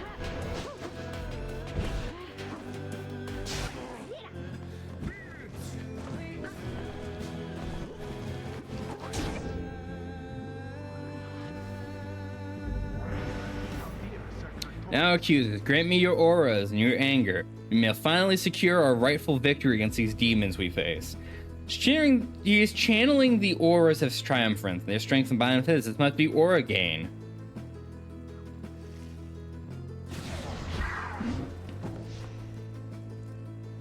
He has a protective shield now. Great. That Lendl yearns to regain his status in the Commonwealth. Would you deny him that? Got him.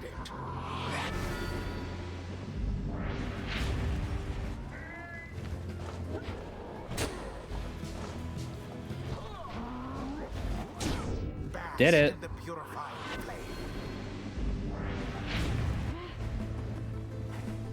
Good.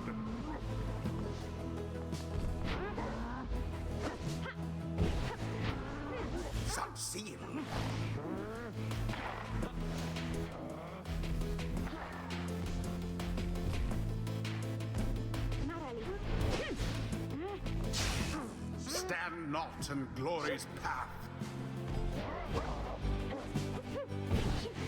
And Got there it. is at last.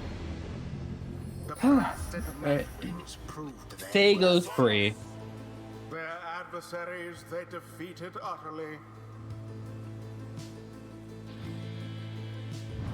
Thus ends the liberation rite. And thus the scribes have chosen the exile appointed by the Nightwings shall be free, absolved of all misdeeds, return to glory in the Commonwealth. Her adversary and all others shall remain to carry out their rightful sentences. Blast you, Nightwings. Again, you have cheated me. Have you no pride at all in this tradition? Yeah, fuck you, Lendl. Fuck you, Lendl. This game has done the writers have done a great job of creating characters that you're not supposed to like because they're fucking assholes. I can go home. I think this means I can go home. She shuts her eyes. By the scribes, by the scribes. What will happen now to you, to all of you? Can you not come with me? No. No, they say not yet. The scribes, they say not yet. Although, think your time will come. Your time will come. And then I will wait for you because I don't have friends back home. At least, I didn't used to. So now I want you to come join me there, okay? But now the scribes are calling me, so goodbye. She falls into the shimmer pool and then she's gone. Goodbye, and please, oh scribes, watch over them, okay? Faye has earned back her freedom. May she return in glory. Godspeed, moon-touched one. The cycle of the rites is nearly at an end.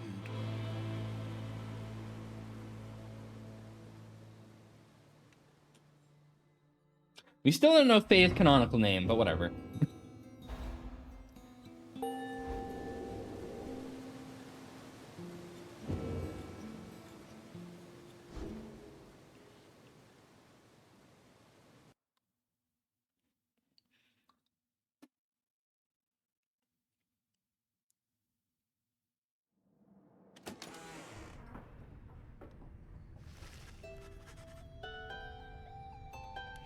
You prevailed in liberation against the accusers. Already does the Black Wagon feel quieter than usual without Faye, who has returned to the Commonwealth. You hear some of your companions reflecting on this. Never grows easier having to say farewell to one of our own. Surely the good Faye would rather we celebrate than grieve. You wonder who, if anyone among you, shall be the next to go. The last light of the star shines upon us. Above shines for us above, and at this point, what is to become of our plan need to be subject to our speculation. And is that 8? Faye jumped the plan 10%? That, or I guess there was an additional percentage there for Tamitha joining the revolution, but like, I just jumped 9% total. All right.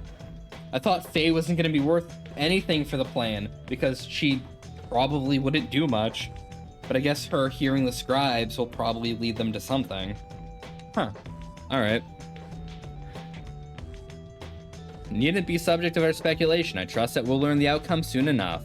Yeah, 78%. I get one more person out of here. It's like gonna be sub 90. It's not gonna fail. It'd be a very low chance of our plan failing. Our actions at this point shall pave the way, perhaps our faith as well. Let's learn to focus on this. We stand at the brink of the last of turns in the cycle of rites.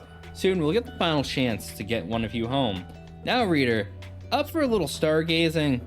Let's see where in the downside we shall be returning for these final rites. Turn back towards the darkness. Look upon the last few stars, too stubborn to relinquish their light. The scribe stars yet to burn for you, to burn for you. Oh, determine where they lead. Oh, yet burn. I fucking read that weird.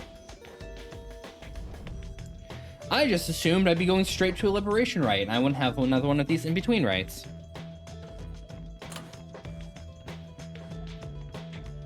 Chastity's up next.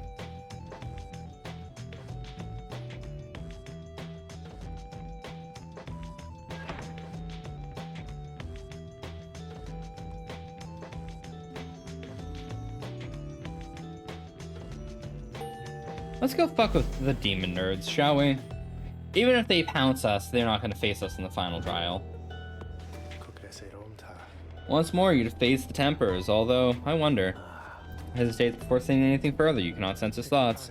I apologize, I was lost in thought there for a moment. Let us make way for the Spring of Yomer. Everyone is feeling more refreshed as possible. As much as possible. I'm gonna read that last page in the book, hold on. On Legacy. Okay, so I guess I skipped a few pages because I didn't do the rendering in thing. Oh, reader, though you shall always bear a burden as much lighter than the burden of a lonesome exile, go forth and become free, then to join with others such as you and lead without mercy, continuing to demonstrate your worth and knowing that the Empire's fall formed upon the foundation of our Commonwealth. You shall cease to be a reader and become a voice both to the free and for your successors here, who shall take up this book when you no longer need it. Cycle of Rights shall see to it that you and others like you shall be liberated ere the coming of another age. May the stars shine brightly on us all. Huh. Is the reader just allowed to go free? No. But only the reader can become a voice. If I got out of here, I guess I'd replace the Archduke. Huh. That's interesting. But how would I get out of here if I don't take place in the trials myself? As the reader is the person on the sidelines helping guide the trial. There is something there. I meant to speak to Tariq and I didn't. The minstrel has returned already to the wagon after Faye's homecoming to Commonwealth and Liberation Rite. The companion is most grateful to you, reader, that Jodariel could have been there to rest with the rest of them to witness Faye's glorious return. I trust they shall soon reunite there in your Commonwealth, where they may yet contribute to that outcome of your plan, and thus create a plan that welcomes all of you. May you and your companions continue to prevail us. For now, Celeste and I are to return to our respective roles until we meet again at Scribe's Gate. Rest well for now, reader. Bids you good rest for the night. Alright. Onward we go. It is daybreak and you set forth to the Spring of Yomer once again, that place you literally always return to because all the people you want to fight just so happen to end up there. What appears to be the final time, thereafter you shall return here for one last exile's final chance of liberty.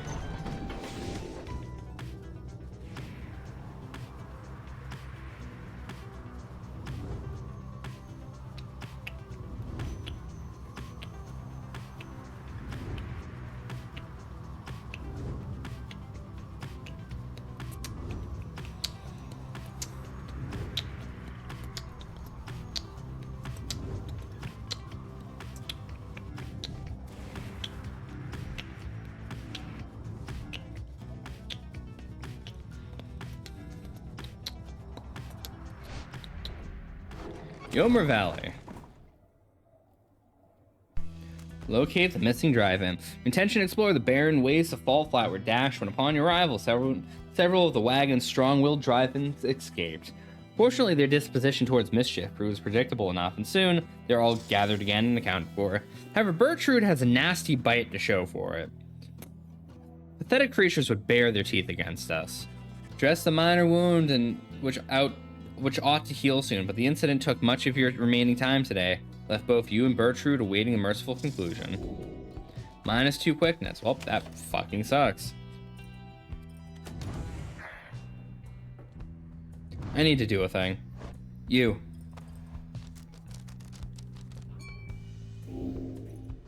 There we go. Bertrude. You approach Bertrude just as she's finished polishing various bottles, flasks, and vials that your fellow exiles have collected during your travels through the downside. The evidence of thy travails, how brazenly ye put them on display. You tempt these lands to swallow ye. She lets out a long breath. Nonetheless, these trinkets stir our memories, not merely of these lands, but of the country whence we came. Know, reading one, that we are here because of Sandalwood. We met him long ago in the southern bogs. He offered many courtesies, and in exchange we found agreeable. We sought then certain regions necessary for our studies of heaven and earth. And he knew where to procure them.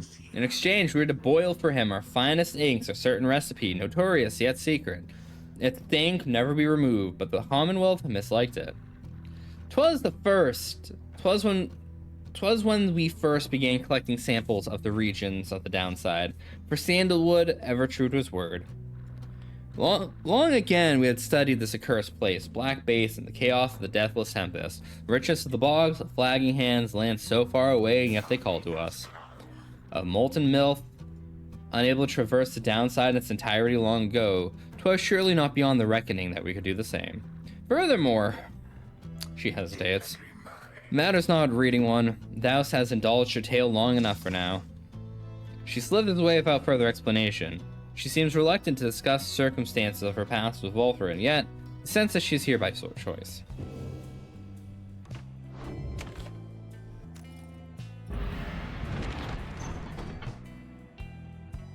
Well, she did say before she followed him down here willingly. She didn't commit a crime, she just chose to come down here to be with Wolfred. Business opportunities and all that, you know? Wolfred's one I would consider sending back to help the plan, but like, we don't need them. Tizo or Sir Gilman should probably go back next. What do you have to offer me? Hey guys, what happened to the Faye you brought in here sometimes? You know, the one with the loopy frizzy hair, always handing out merchandise? I liked her. Yeah, she's kind of gone. But you can have this.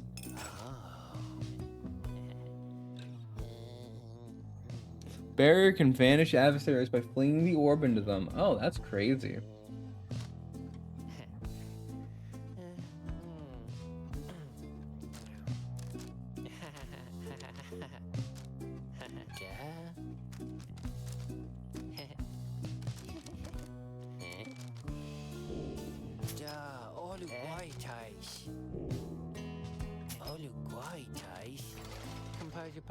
Come see us again, guys.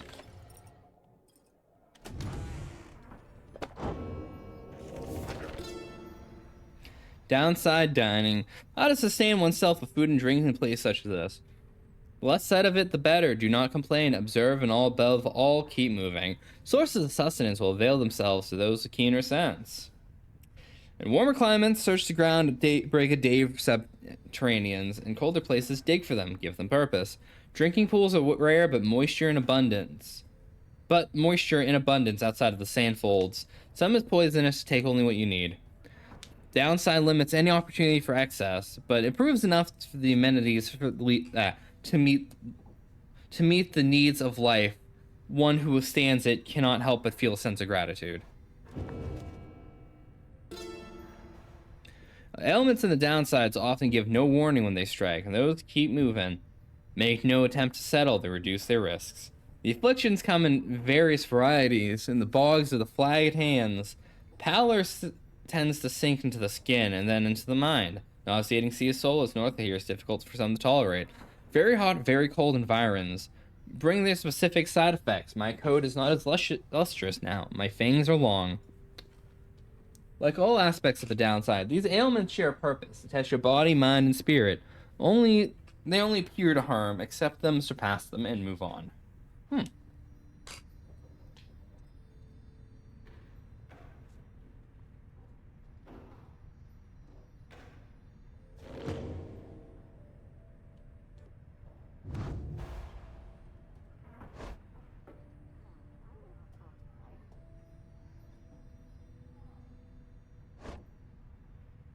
Wait, what?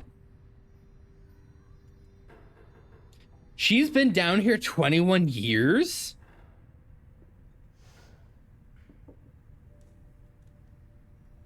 What the fuck?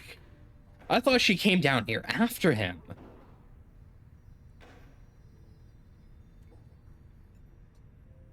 Well, I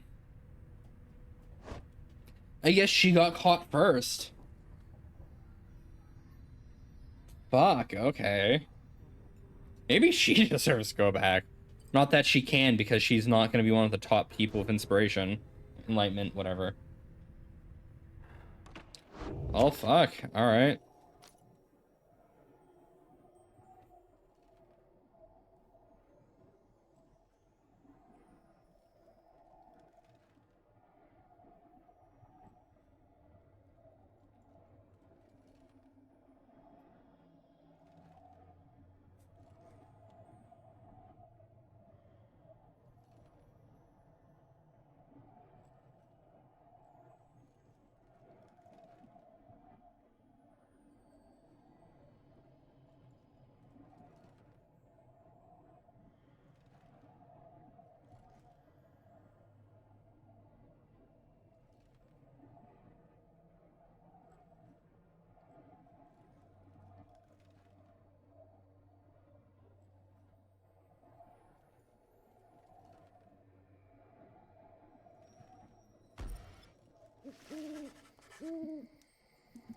After making all the necessary preparations amid the desolate sprawl of the Spring of Yomer, you and your companions await the commencement of the rites.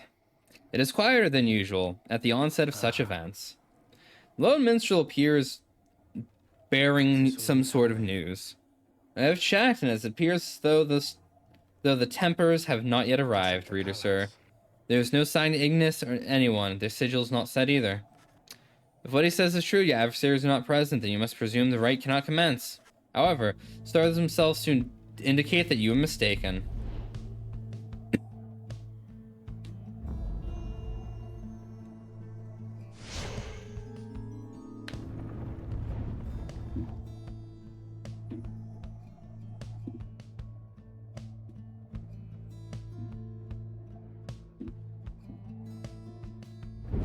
Reader, the Commonwealth, your home. Today it is aflame. Much like a stack of books. Aflame because of you. The revolution's Because of your working. outlandish plan. Not that you care. Not that you shall live to see this place again. Your attempts at revolution shan't succeed. Though by all means, keep trying. As for myself, I shall enjoy presiding over these remaining rites. The rite is set to commence, but your adversaries, they failed to show. They shall take this as an act of acceptance rather than cowardice. 'Twould seem the rites have nothing left to offer them. Indeed, as the rites are drawing to a close, some of the triumvirats who you've met, perhaps, they are beginning to decide that the stars are not worth heeding any longer. Narius, you wonder whether he should have given up on the rites like that. He did seem rather disaffected, having failed the liberation rite before. Perhaps he did finally decide to quit for good. In any case, we've begun the ceremony here, so I ask that we end it. Who shall it be this time? I'm just gonna repeatedly walk the orb into the fucking fire, aren't I? Bertrude. Volfred. Sir Gilman. Now. This can't possibly be honorable, can it?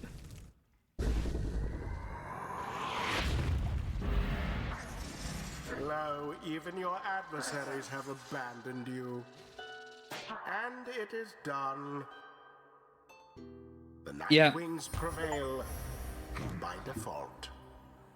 Not that their adversaries even care. I got an achievement for that. 'Twas time we wasted here, although our kind we lived for very, very long. Boundless are the teachings of the scribes. Wow, we didn't get any experience for that, right? All right. Downside for a while.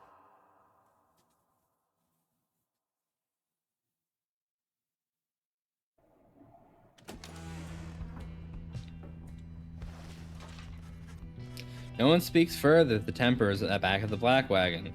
Everyone is instead preoccupied with the rite that is to come.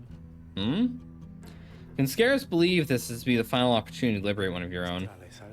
Stars always shine with truth. The ending of the cycle of rites now upon us. Looks over to you. Please look forth, reader, sir.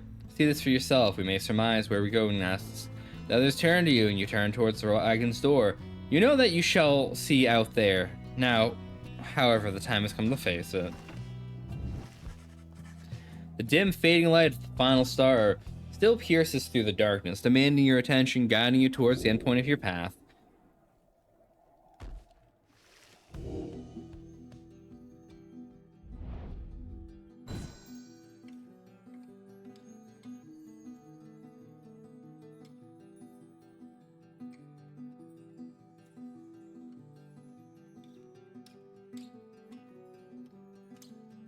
Hold on, I got a DM. Let me double check this.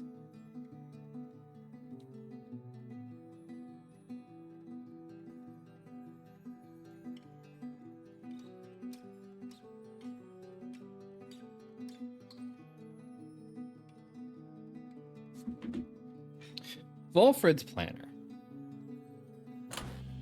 We are 80%, so we gained 2% chance for the right that we didn't do anything on.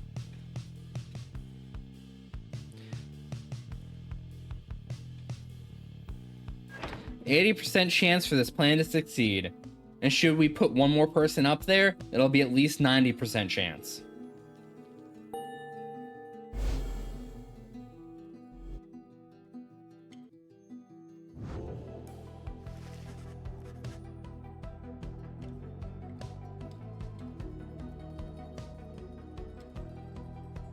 You're summoned to the Fall Solemn for your 7th and final liberation rite. Thus, shall the cycle of rites be ended for an age.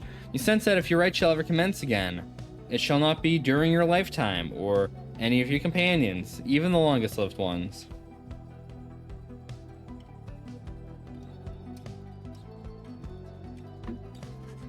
Stars reveal to you one more thing. An adversary whom you shall face will be Orlek. Already he has crossed Scribe's Gate and awaits your arrival. The 8 scribes created the Nightwings in their own likeness. Perhaps it is only fitting that the Nightwings should, in the end, be forced to face themselves.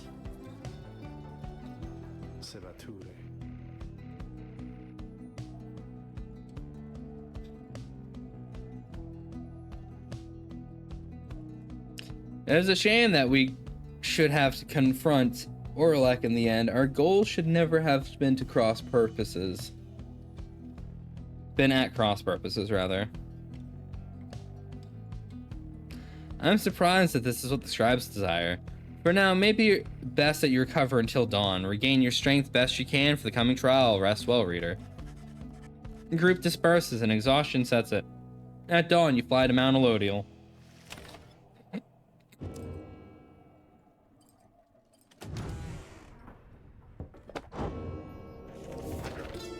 I don't care about the tempers.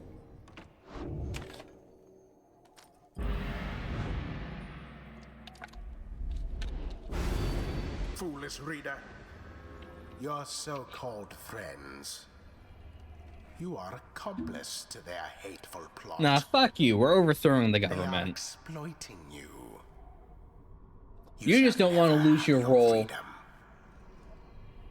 You have your comfy fucking chair, your comfy fucking wig and mask. Nah.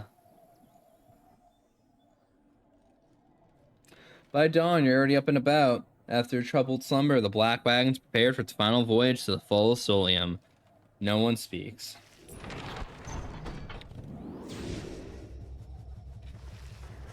As you lift into the sky, the lone minstrel raises his voice, cutting through the somber mood. Reader, a certain olden ballad comes to mind just now. I think it may befit the circumstance. Perhaps it may help pass time along our flight. Would you mind it very much if I played a song for the Nightwings? By all means. You urge the lone minstrel to play his ballad so that you all might hear it. It begins without another word.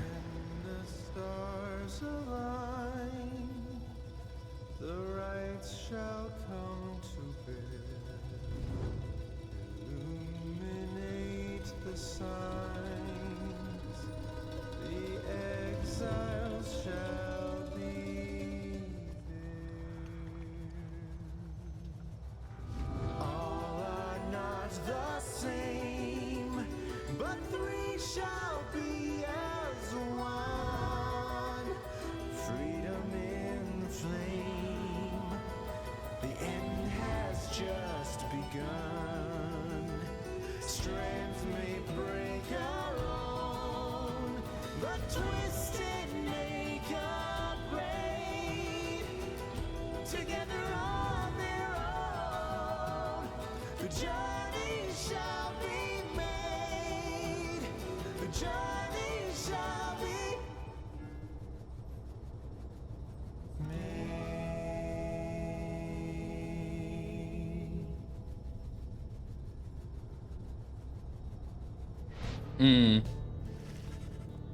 You touch down amid the quiet solitude of Mount Elodial to make pilgrimage to the summit for there one last time. There, the last liberation rite shall soon commence, and there, one last exile shall regain his or her freedom. All others shall remain to carry out their sentences here on the downside, the remainder of their lives. And then in the Commonwealth, the plan of which you are a part shall either come to fruition or shall be suppressed.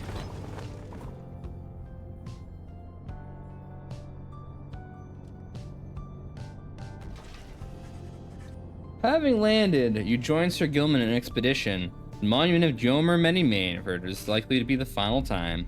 This night's quest is drawing to a close, yet he oftentimes feel no closer to an understanding of true honor.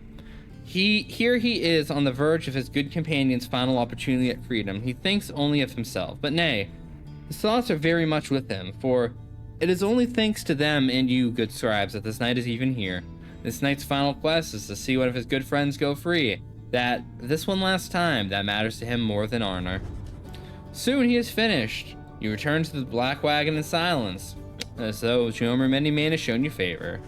At dawn, you shall begin your ascent. For now, your vocations occupy what little time you have to spare.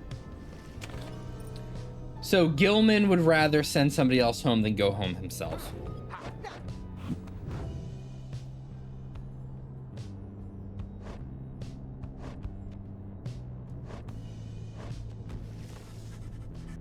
Find a remote spot where you and Wolfrig can discuss any misgivings.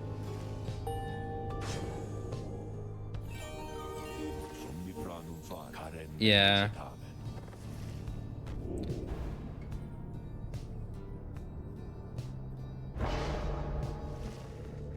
When we cannot speak of fear out in the open, but we come closer to achieving freedom, our struggles are not ours alone to bear. I'm probably gonna rock those two, Bertrude and Wolfrid, for the final fight. I don't know who I'm freeing though. It might be Gilman. It might be Wolfrid to make sure the plan succeeds. I don't know. I'll make the decision when we get there. Message imp with news and rumors from the other side. Somehow tracks you down in the splendors of Mount Elodial.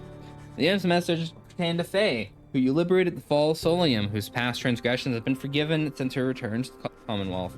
You learn that she's taken in by a well-to-do foster family, given private schooling at the highest order in the Astralist tradition. Okay. Theocratic sect believing divine authority rests with the stars. They alone dictate the future. Alright. They promised her that in time she may one day have the honor of teaching the children of the Commonwealth herself. However, she soon went her own way, insisting that the 8 scribes themselves are calling her, and she started wandering again all on her own. And that is until she located Wolfrid's agents. Thus, her wandering ceased, and the ranks of the revolution go stronger. Faye also left a simple message: believe in the scribes. Yeah, I have a feeling this ending is not going to be what it's cracked up to be and what it's building up to. There's a plan here. Especially if Faye is actually hearing the scribes in her head. You know, if her religion actually comes to fruition, maybe we're all getting out. Or maybe, you know, she is just crazy. We'll find out. You thank the messenger imp for the report, and as your companions gather to discuss, Tizo misses having Faye around, although is pleased to hear that she is well. Small in stature, this a goodly Faye, yet great indeed in spirit. Even now, this knight remains in awe of her. Let me stretch real quick. Stretch my legs.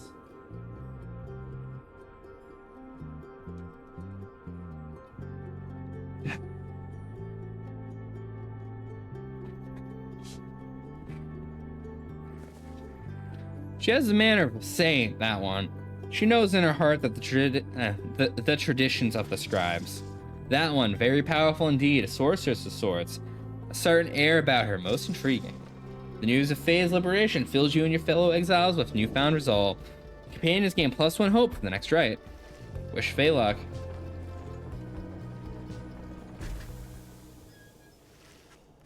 You stand before the scribe's gate with your companions, gate guardians here, as ever, but you sense something different in her. Exiles of the Nightwings, we shall not meet again after the coming rite. Yeah. It is ending. Tariq and I shall take our time. It shall be time to take our rest, I think. Greetings, Celeste. I would tell you the Nightwings are prepared, though this time I'm uncertain anyone amongst us feels thus. We have a duty to uphold, Tariq. And then what, Celeste? And then nothing, not for the rights or us, not till the dawn of a new age. Well, actually, per the book, if we spur the dawn of the new age, we all go free. Or at least I go free. Which means Volford would go free, because Volford was also a reader. Huh. Now, Nightwing, step forth, please state your names, and what it is you seek whilst crossing Scribe's Gate. One by one, your fellow exiles approach her now, with sureness in their step. Piso believes that his ancestors are watching over the Nightwings and seeks to live up to their legacy. Sir Gilman at the seat of Minion at your service. This knight's never-ending quest for honor shan't end here, yet first he has a noble duty to uphold. My name is Volford Sandalwood. I have yet to see an age where freedom is one's birthright. We are no longer good people such as these forced to contend for it. Or no longer are good people such as these, whatever. We are called Big Bertrude. We seek to fulfill the plan of Sandalwood, and we are fond of him and his beliefs, and then to go about our business. Finally, you step forth once more. You, a common wanderer who simply wants to see his quest to its completion, who managed to come this way for his group. Gate Guardian observes you for a moment, then motions past the archway towards the summit.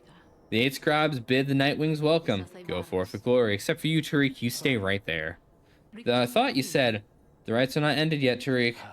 He looks to her and then over to the rest of you. Pardon me, everyone. I shall be there when the stars align. Gate Guard and Lone Minstrel remain together as the rest of you depart. They probably get time together during breaks.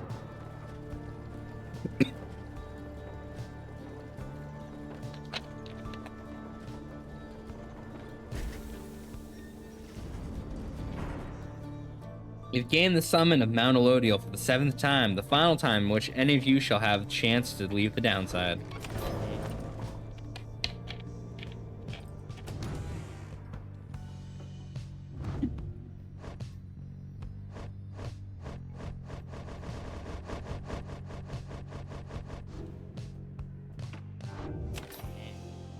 Do you have anything new for me, buddy? Hey guys, I guess you probably heard the big news, huh? Yeah, I'm going out of business here, I guess. Just hasn't been the same, you know, with the stars fading out and stuff. Anyway, just want to say, you guys are great. I'm sure I'm gonna miss having you customers and all that. Got some good news though, all my stuff's on sale now. I'll throw in a little extra here just for you, so enjoy. 5% off. Yeah, fuck you too, buddy. Seeing you around then, yeah. Hey guys, big going out of business sale. You know, I'm sure he's a good guy, but man, is he a whiny little shit when I don't buy things. I don't have money for that shit. You've gained the summon of Mount Elodiel for the 7th time. Very few stars remain above you to light your way as you await the commencement of the final liberation rite. Lone Minstrel finds you clutching the Book of Rites, seeking there perhaps some bit of wisdom that has eluded you thus far. Reader, we may not have a chance to speak again after this. I may have to go. I wish to say that I'm grateful for having made your acquaintance, and I shall remember you with fondness. I wish you well this night and always. Go forth with glory. And he looks up and extends his hand in friendship. You clasp it. See, Bertrude has joined you. All of your companions are there with her, in fact. Reading one. Thou art both wiser and less irritating than others of thy kind. We have learned something from thee, and we are grateful. Tiso wants you to know he has the utmost faith in you. Master Reader, it has been this knight's greatest honor to have served with you. Let this be our most glorious stand yet. It is strange for me to say, given the circumstance of our meeting, Reader, but It has truly been a pleasure. Onward now. Let us achieve our plan. Look upon your fellow exiles, your companions, with whom have withstood the downside, and with whom you shall now conduct this final rite. Begging your pardon, but thy time has come. We shall see each other soon. He departs. After this, the outcome of Fulford's plan, the plan which you have all been a part of, shall be decided one way or another. For now, all you can do is strive to prevail against your final adversaries, so that one last companion may go free. You rise to join your fellow exiles, and the remaining stars ignite. Final liberation rite of this age now shall commence. You ready, chat? This is the end.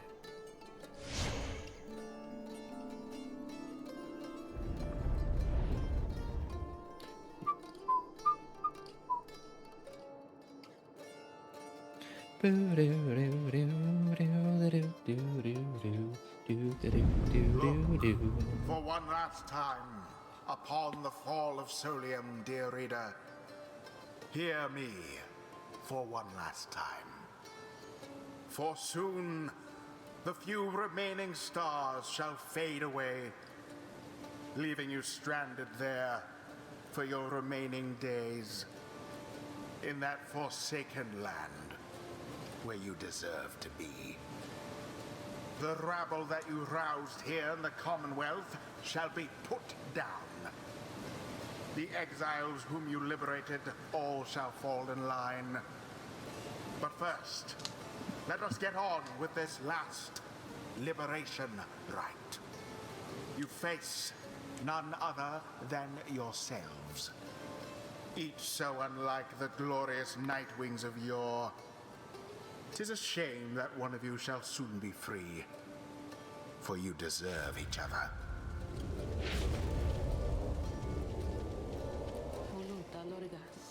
Pyres burn, each of the triumvirants are present and prepared. But before the lone minstrel can concur as per custom, not another word. Demon Orlek slowly raises his claws fingers to his mask. The false Nightwings have arrived at last. Long have I awaited this, my freedom once stolen from me. Then I was cheated of it here upon this mountaintop. You may now attempt to take it from me once more. Stands there still for a moment, silent. Orlek dons his mask and appears prepared. May these damned rites cease forever for the misery which they have caused.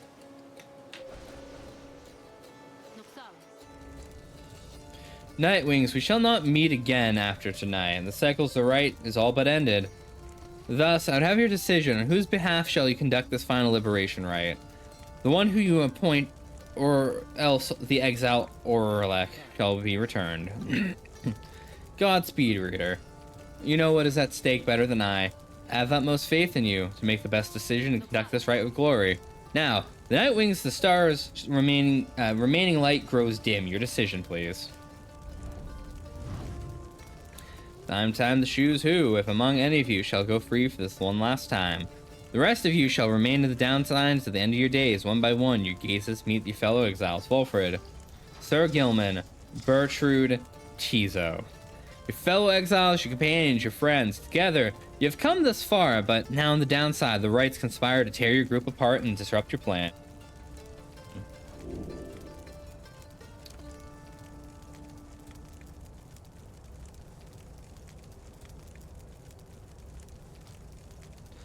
The fate of your friends in the Commonwealth may hinge on this decision you're about to make. It seems cruel and unfair to make such a decision. No, the burden's mine. With but a glance, you reassure your fellow exiles that you know what to do. One final opportunity for salvation. Too bad for the rest of you.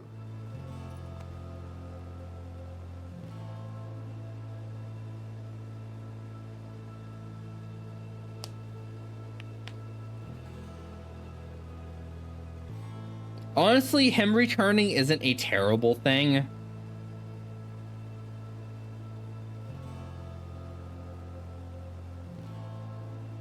So Orlek can rush twice. He is the fastest of the demons. He has 40 presence. Fucking hell. Yeah, this is gonna be a fight. Alright, you know... of all the people who were to remain in the downside, 3 of these individuals would have an easier time surviving than the others. Because Wolfred has lived down here for 9 years. His fucking agents get him food. He gets whatever he needs through people. Bertrude's with Wolfred. Tizo will not have issues down here. Let's send back Sir Gilman. For his entire thing down here has been he wants to get others out. Let's send him back.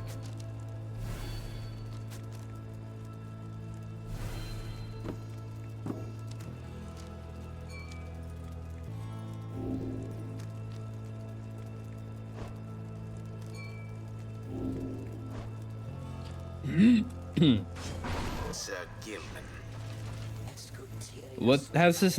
What has this knight done that he would warrant such courtesy as this? Know that he shall strive with all of his heart. Your choice is cast. As for your other companions, you sense a clarity of thought and purpose in each of them. They stand ready to support Sir Gilman as well as you. Who shall be at his side? Wolfred, you're up. Wolfred. Assuredly, my boy, besides, we stand against Orlek. It is fitting that I should have to confront him myself. Bertrude.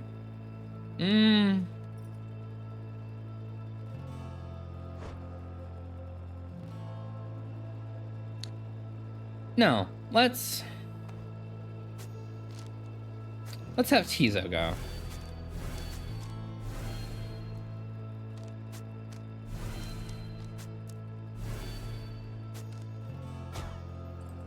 Let's bring our 2 attackers to the front once more.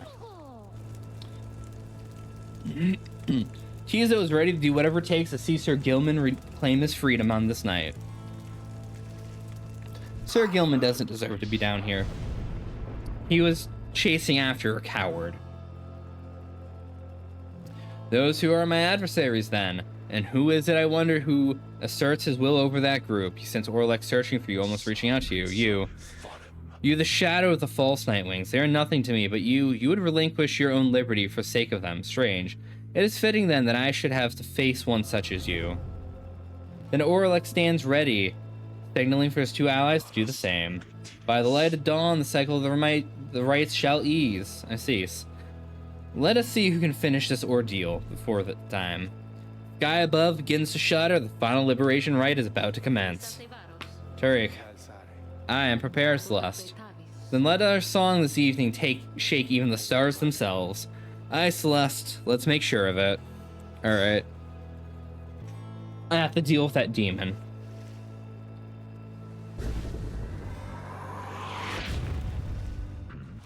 Tizo.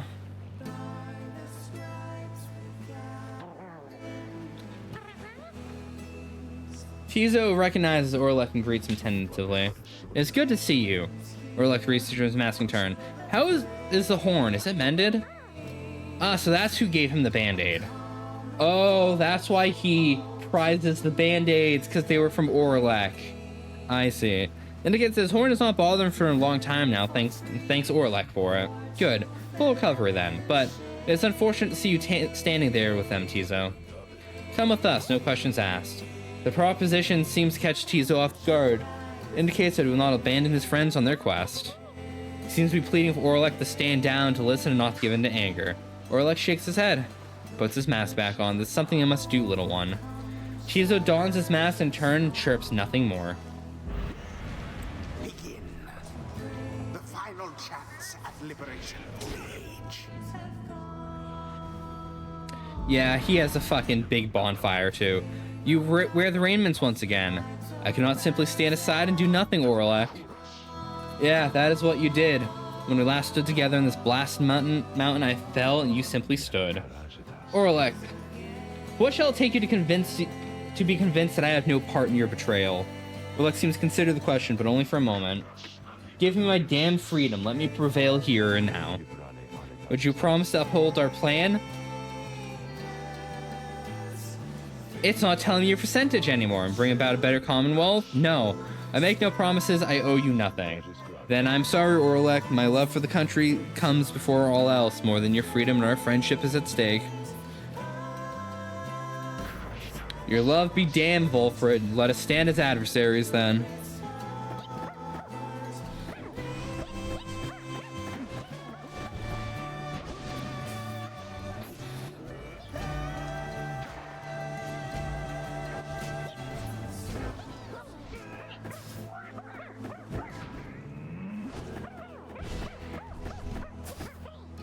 Fucking, he drifts so fast.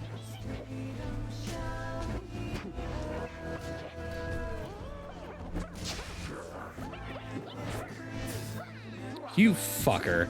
All right.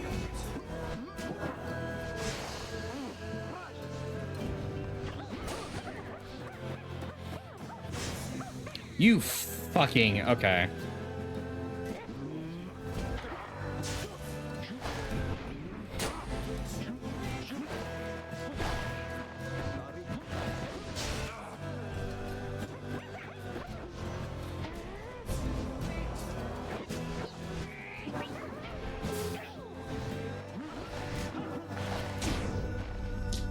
Fuck me. All right.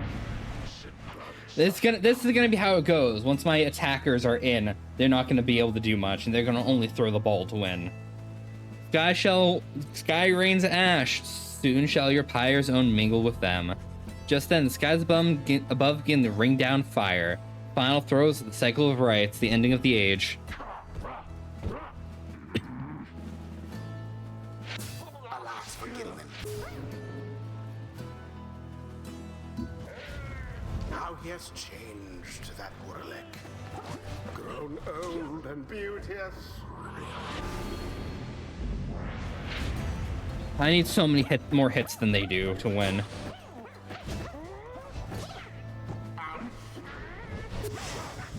Whatever went to old Orlek?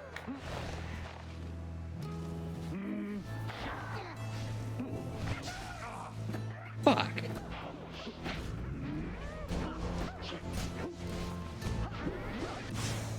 You fucking dick.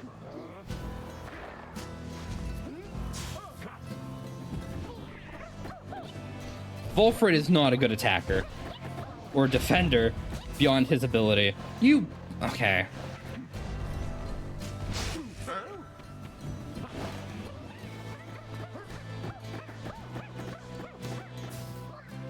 You jump so much faster than I do.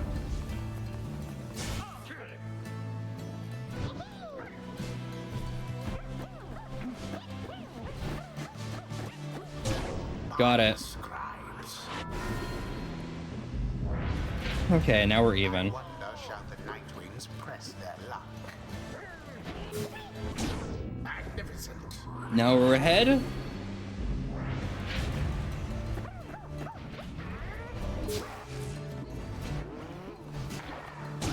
That ought to What the fuck?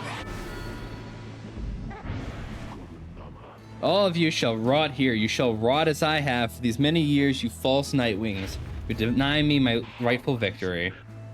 You who would deny the liberty of all of the triumphants you face and vanquish under the guise of these transitions as blasted scribes. Come, let us continue with glorious affair.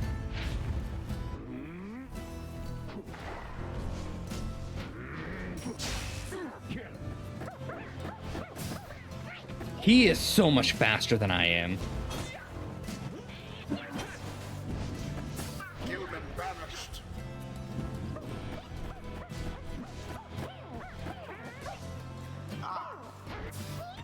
What the fuck? How brazen. Gilman's the only attacker who can fucking get a lead on them. Christ. Alright. So, the false Nightwings bear their fangs at last. But that cannot be your finest effort. You think you deserve your freedom more than I? Then fight for it, damn you.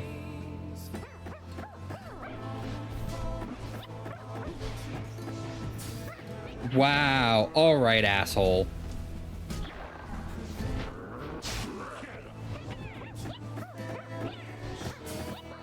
What the fuck?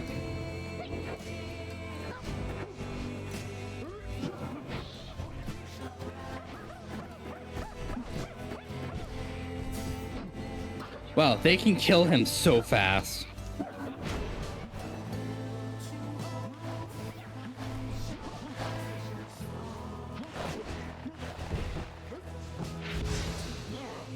You cannot dunk with him.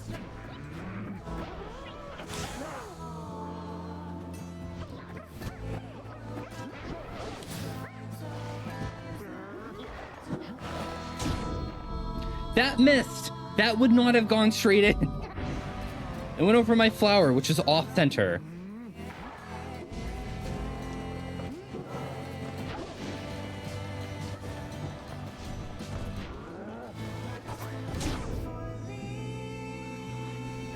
Fuck, okay.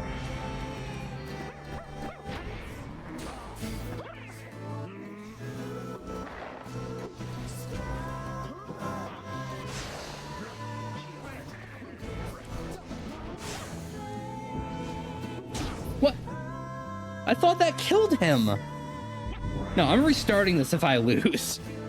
There's been some bullshit going on around here.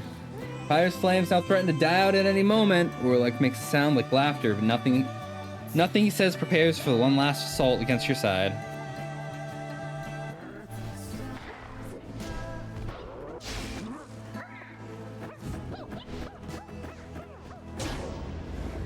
Alright, I win.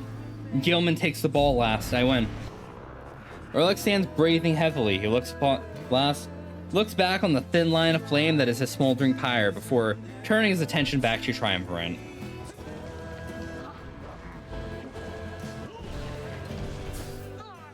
Fuck.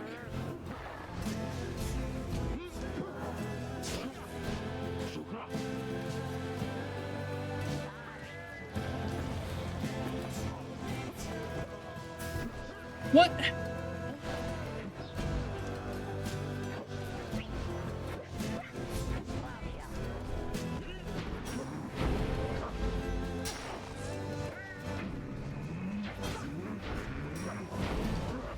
The orb is up.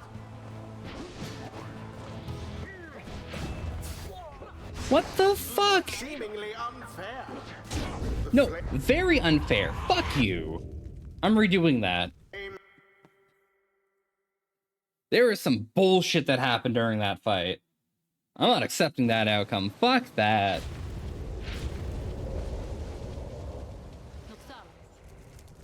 Yeah.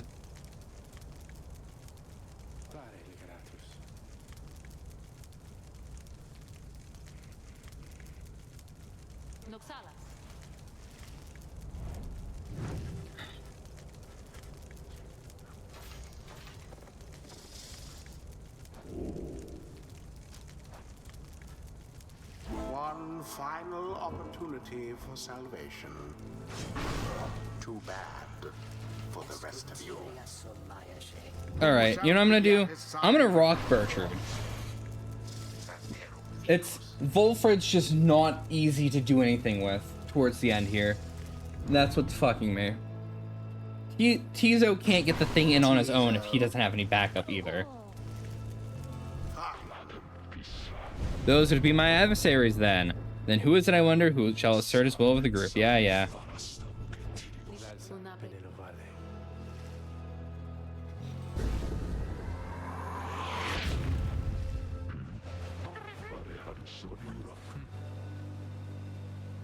Hold on.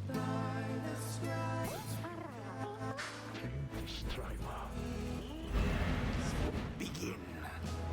The final chance at liberation for the age.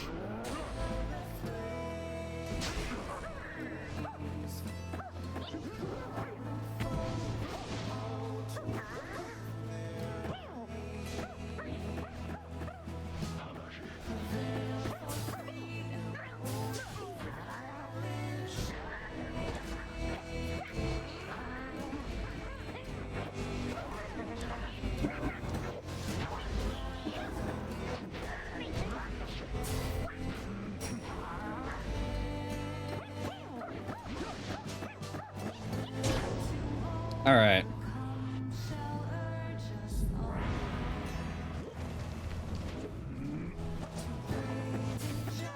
Fuck.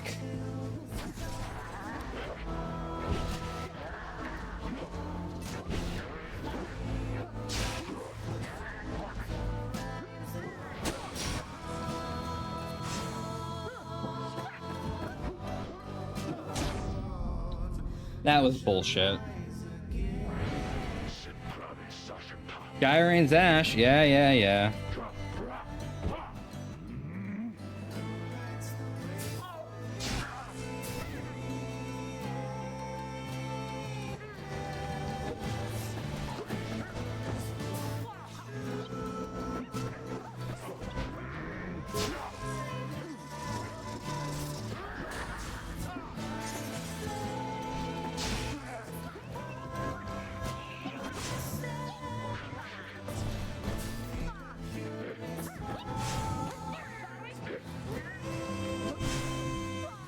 What the fuck?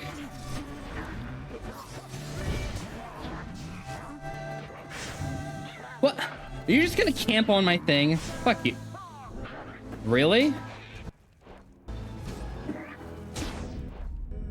I'll give it a chance, but if they win, I'm just gonna fucking go back to doing this again. They keep hitting me with some fucking bullshit.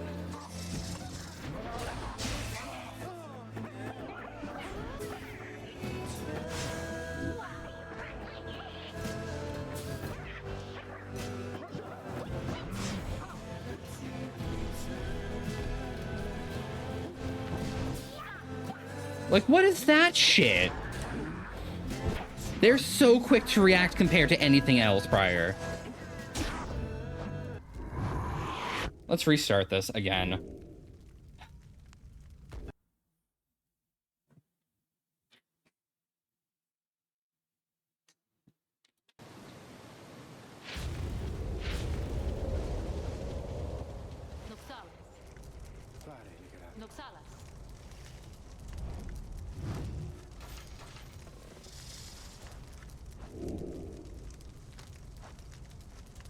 One final opportunity for I don't want to accidentally choose someone. Here we go. Too bad Okay, for the so rest. this was undone. That sucks.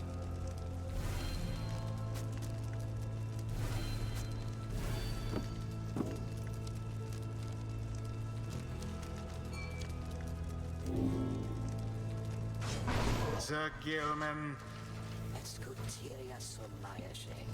who shall stand with him? Bertrude. I meant to give her an item. Well, whatever. Can I get the menu, please? Thank you.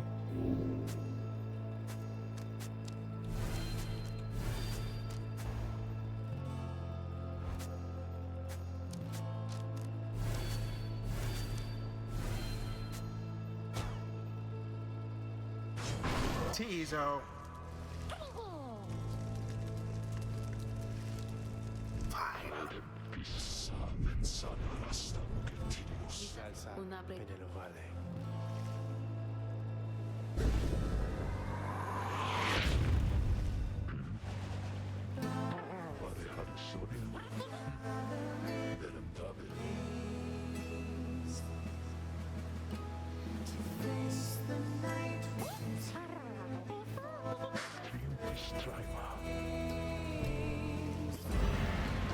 Begin. The final chance at liberation for the age.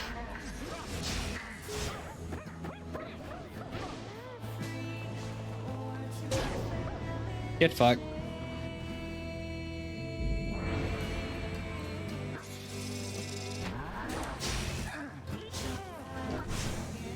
Fuck.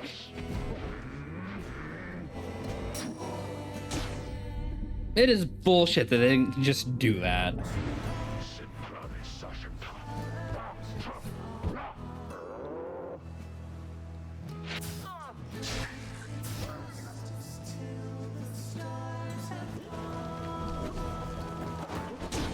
There we go. That was a good angle.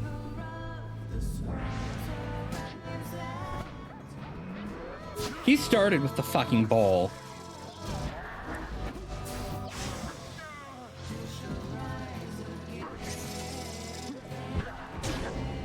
Got it. Minus 32. Get fucked.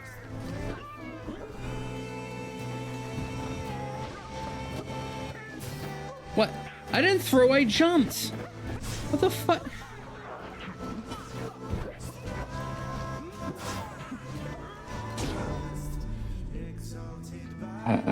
That's so obnoxious.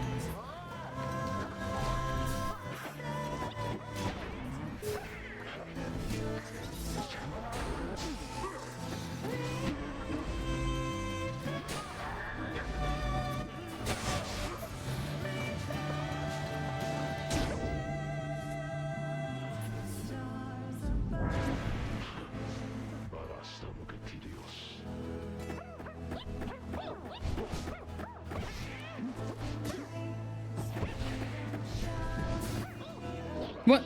I was telling him to fly.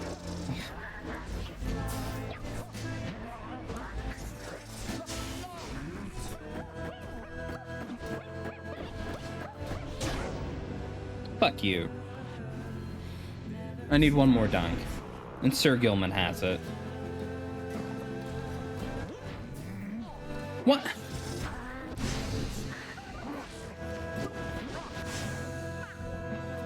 Oh, they're so fucking on point now, it's not funny.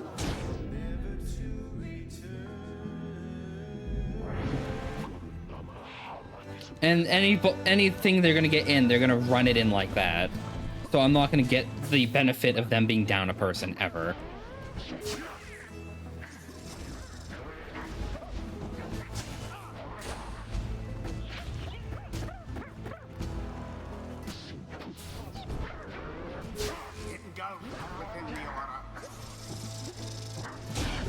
Got it.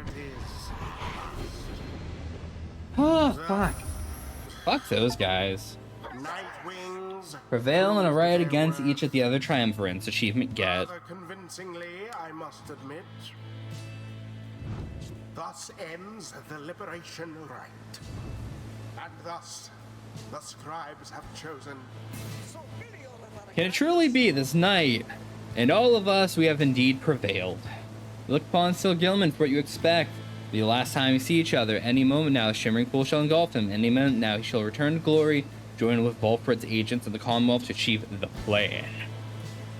Any moment now, the cycle of rights shall end, at least until the dawn of a new age. Any moment now. And thus, the scribes have chosen. And thus, the scribes have chosen. And thus, the scribes have chosen. We're shafted in the end, aren't we? Nightwings. Reader, what have you done? This night's beginning to feel exorbitantly uneasy about things here. Each time prior to the fall of Solium, the Shimmer Pool is opened, following the liberation rite and taking in whoever exiled the war. But now, all is still, and the light from the stars above have all died. Sense a growing fear that it's already too late. The Shimmer Pool shall not reveal itself again. Orlek approaches, his head bowed. The 8 scribes have saved the greatest treachery for last. Then something else catches his notice, huh? Sudden rush of starlight cascades through the stillness of the summit. Shimmer Pool has appeared again, but different, open. Gilman looked upon it, but does not engulf him, or at least not yet. Seems I was mistaken then. The 8 scribes, it's not their greatest treachery, it's his greatest jest. The Shimmer Pool is flung wide open. It seems all are worthy now of freedom. Orlek strides towards the Shimmer Pool, but halt, Orlek. Glances over the minstrel. Shimmer Pool has lost most of its strength. You step inside, you will surely drown, that I can assure you. He laughs himself at this. Well then, we have all been cheated. No, the Shimmer Pool is revealed, one of you may still return as planned, but to return, someone should have to choose. Air is the light of the stars that extinguish. The right cease to be. This is the final trial of the scribes. Final trial of the scribes, then our confrontation. Liberation rite was all meaningless? No. The victor of the confrontation is the one to make the choice amongst the closest to the scribes, either anointed or who anointed them. So then, this night he can return, although perhaps the master reader can return instead. I shall be either you or the reader. It shall be either or. Sir Gilman, please make your decision quickly, lest it be forfeit. I do not know for how long the light of the stars shall offer you this gift. Good minstrel, why the choice you present unto this knight's very simple then? Oh, I'm going back. Fuck. That ruins the plan. Alright, fuck. Sir Gilman wishes to give up his freedom so he may gain yours. Very well. Reader, sir, the choice Sir Gilman made, or rather, the choice he gave, is now yours to make instead. Choice, keep bouncing it back and forth like this. Absurd. It may, until such time as one of you are willing to accept the burden. The outcome of the choice is at the trial. And I fear there's little remaining now. Reader, if you and your companion are too cordial with each other to accept that freedom, either one of you, then I shall gladly take it. Freedom ought to be more than some flirtatious trifle. Reader, what is your will? I'm sending Sir Gilman. You decided, you've chosen Sir Gilman. He looks at you with some astonishment. Sir Gilman, sir, do you accept the reader's choice? Shall you make another? Then this knight hereby accepts. So the gift is too much, good reader. It is too much. Then it is done. Look at the gentle surprise flash across Sir Gilman's face, and then he is gone. You gave a chance of freedom to Sir Gilman. Gave a chance of freedom so that Sir Gilman may yet have his. May he return in glory. Sir Gilman. Huh. By the scribes. No stars remain aloft. The sun I've accepted my rises. fate. It is finished. The Commonwealth. What shall become of it? What shall become of us? Nightwings. The opportunity to gain your freedom from the downside. Was it not enough?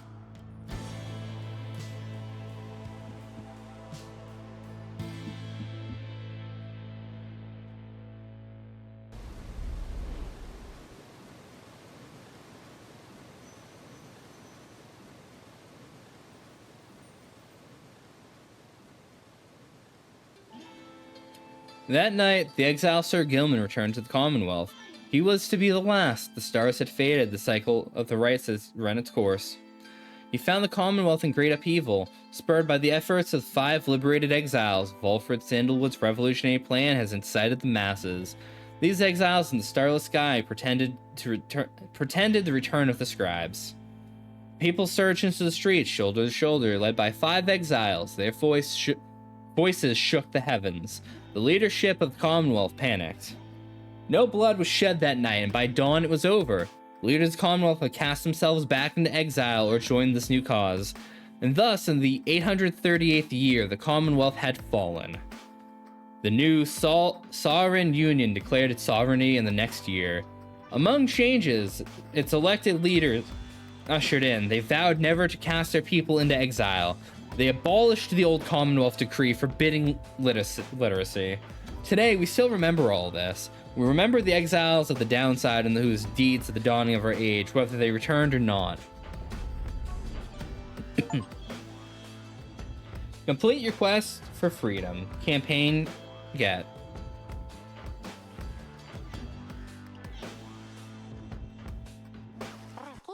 Once the rites had ended, Tizo had a job to do, quite unlike the most exiles trapped here in the downside. Lone Minstrel asked that he watch over the Black Wagon the Nightwings had used extensively for travel and for shelter throughout their quest. Tizo obliged. He knew the Black Wagon as well as its drive inhabitants, perhaps better than anyone. What became of the Black Wagon exactly was never verified, as evidence of Tizo's thorough work. After that, he likened to do away with his days. He likened to while away his days with any of his friends, or else fellow imps.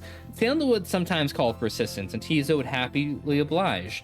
The two would often reminisce about their times with the Lone Minstrel. He often chirped about the reader of the Nightwings, whom he built a great rapport. The reader understood him perhaps better than anyone. Indeed, Tizo would often express gratitude for all of his time with the Nightwings and their many adventures throughout the land, that he was always his home. Other than that, Tizo would sometimes interpret the messenger imps, relaying news from the Sovereign Union. Despite having gained significant celebrity abroad, he never let it go to his head. He would go fishing and see solace at every single chance he got. After his liberation, Hedwyn was instrumental to the events leading up to the fall of the Commonwealth and is vital to the outcome of the plan. The peaceful outcome of the scribes' return, inspired by the liberated exiles, was attributed to several key factors. One of them was the underlying ambition of the plan itself. Another was headwinds of visibility among people in the streets, identified to be a liberated exile who he was believed to be Golgothian reborn. More importantly, however, was one of the winged harps of the high-wing remnants that accompanied him. She later identified as Fikini Shang. Right, he was married to a harpy. Right. Alright. Their bond was symbolic of what was at stake that night and proved vital to the peace that followed. In all his days as a leader of the Sovereign Union, Hedwyn oft confided in his friend Jodariel. Despite her intense manner, there was no one whom he trusted more in times when circumspection was required. Hedwyn would often think about about the vow he made at the beginning of his quest for freedom. Although he cherished all of the friendships he made, he pledged to Jodariel, Rookie, Greentail, and the Reader of the Nightwings that they would all be free once again. That they might all be free together. Rather, whatever I'm saying. I can't speak.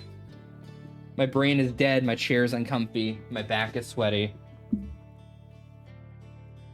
Hold on, I gotta stand up and fix my chair.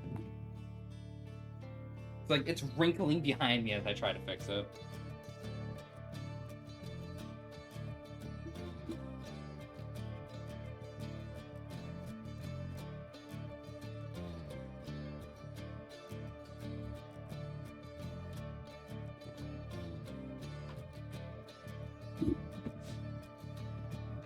There we go.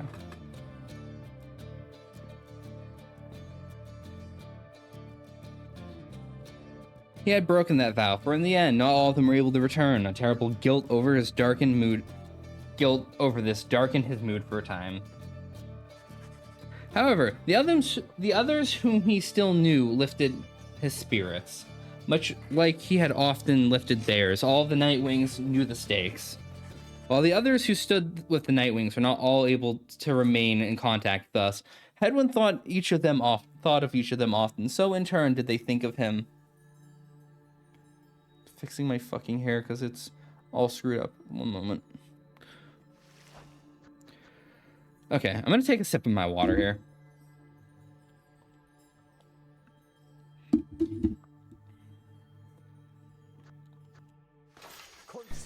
The Worm's Gilman returned to the Commonwealth. He believed that he had regained something more important than his freedom, his honor. Gilman relinquished his knighthood and declined an opportunity to serve as the captain of the Blood Border. He is not interested in fighting any longer. Yet, as sometimes the case with those such as he, the circumstance came about in which there was need for him to once again make use of his military training. Thankfully, however, the scribe's return ended peacefully. Gilman was on edge throughout the night, expecting violence to erupt at any moment, but the moment never came. When the matters put to rest, Gilman truly knew his time as a knight had ended.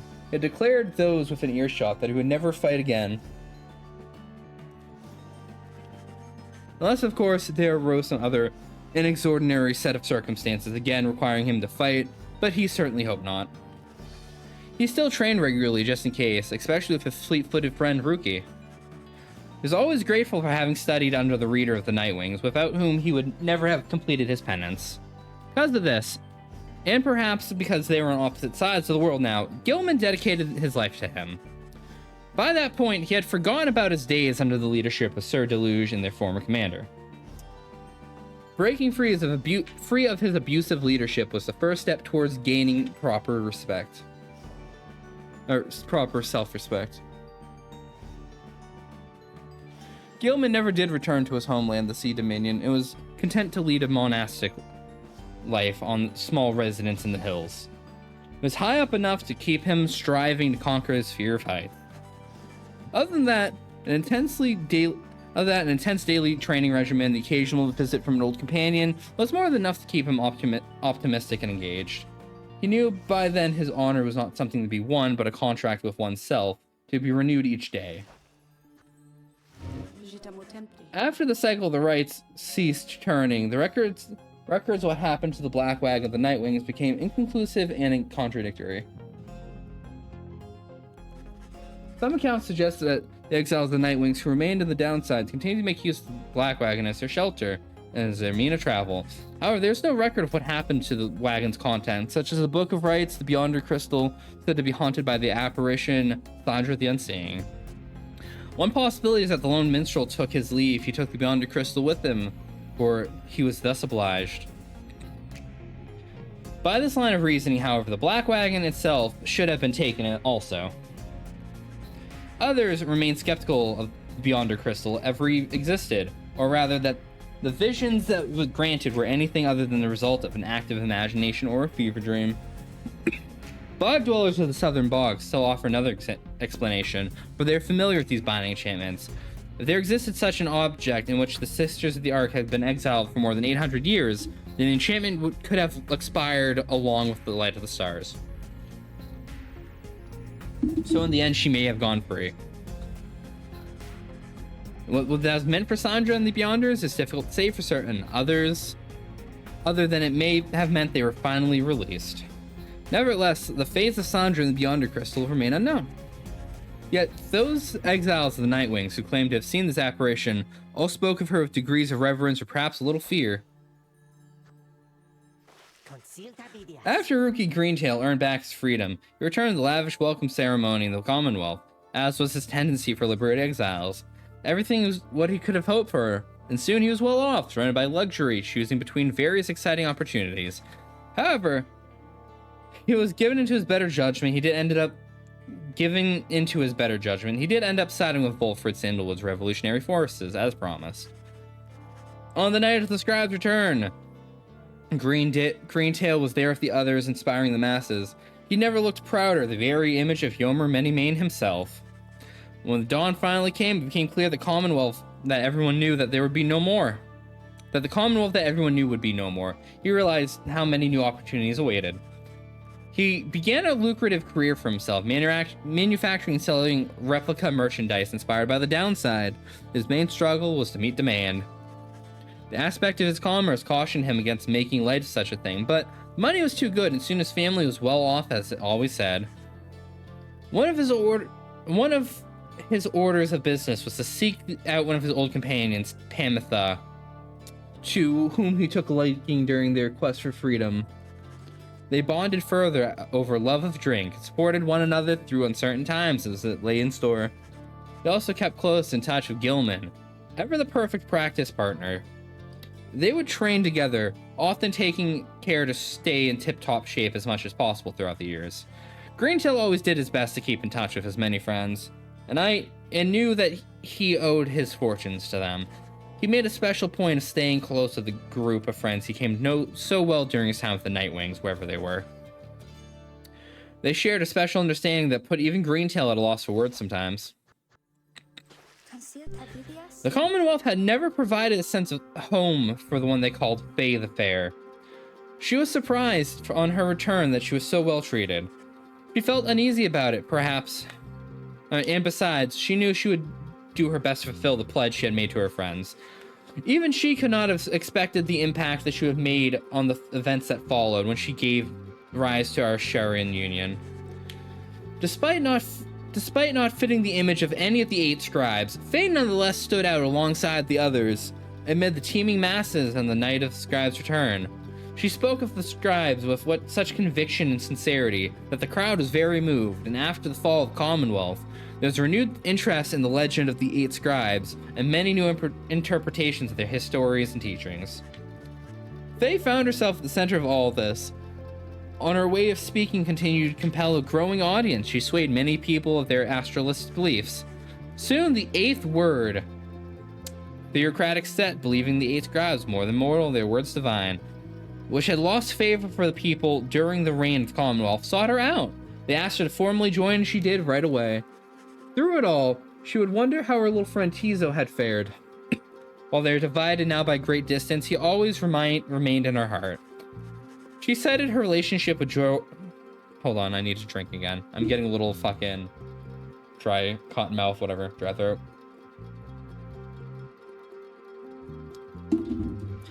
She cited her relationship with Jodariel as single most important in her life.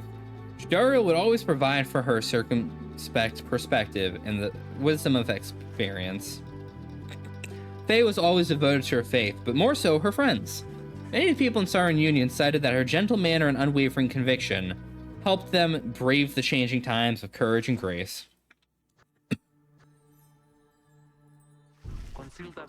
After her liberation, Jodariel soon became an icon of the movement that led to the collapse of the Commonwealth and rise of the Siren Union. Her horns and stern countenance inspire the people to believe that she was Solomon Mur, reborn. She had become a great, if reluctant, leader. In the most uncertain of times that followed, Jodariel's seasoned expertise oft came in play both in matters of security and state. For instance, she conscripted and trained a team of volunteers in public safety. The community did not know what to make of such cordial bunch at first, but soon came to value their service. They came and stood for the people ever since. They have stood for the people ever since, and have celebrated their founding day each year. She remained close with Headwind through all this experience. They supported each other through their struggles many, many times.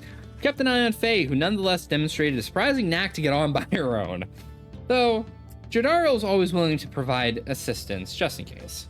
She continued training on her own, a regimen that grew stricter with each passing year.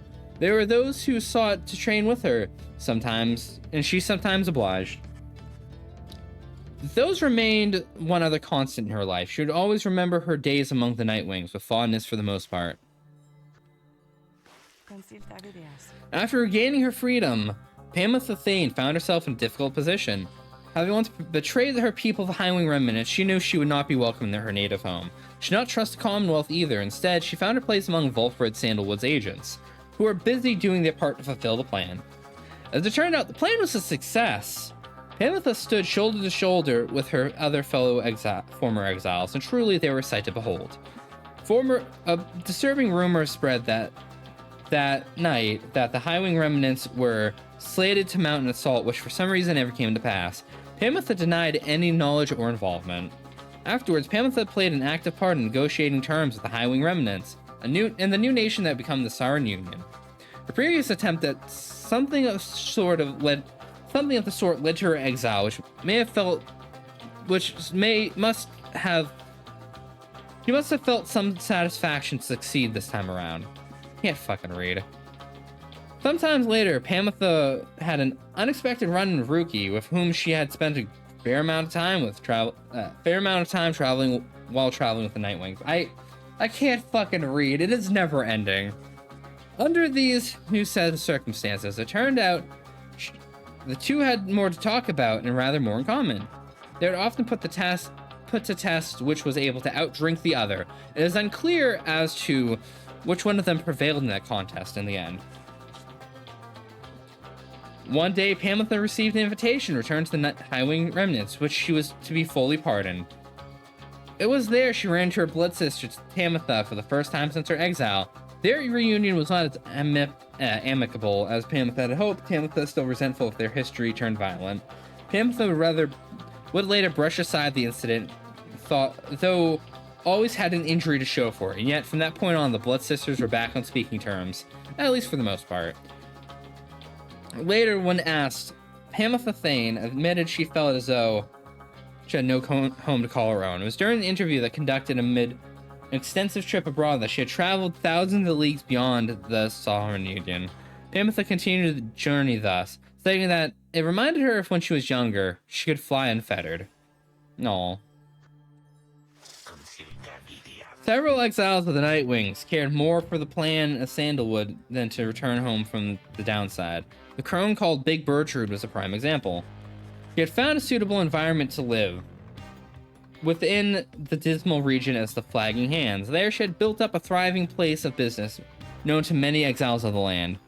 With the rites having ended, she returned to her preoccupations, working away almost as though nothing had happened.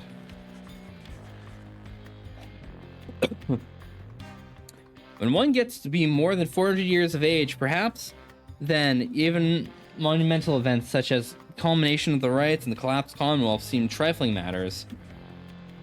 Much of her own effort was doubtless due to the influence of Sandalwood, with whom she had admired now for decades. So did they end up together?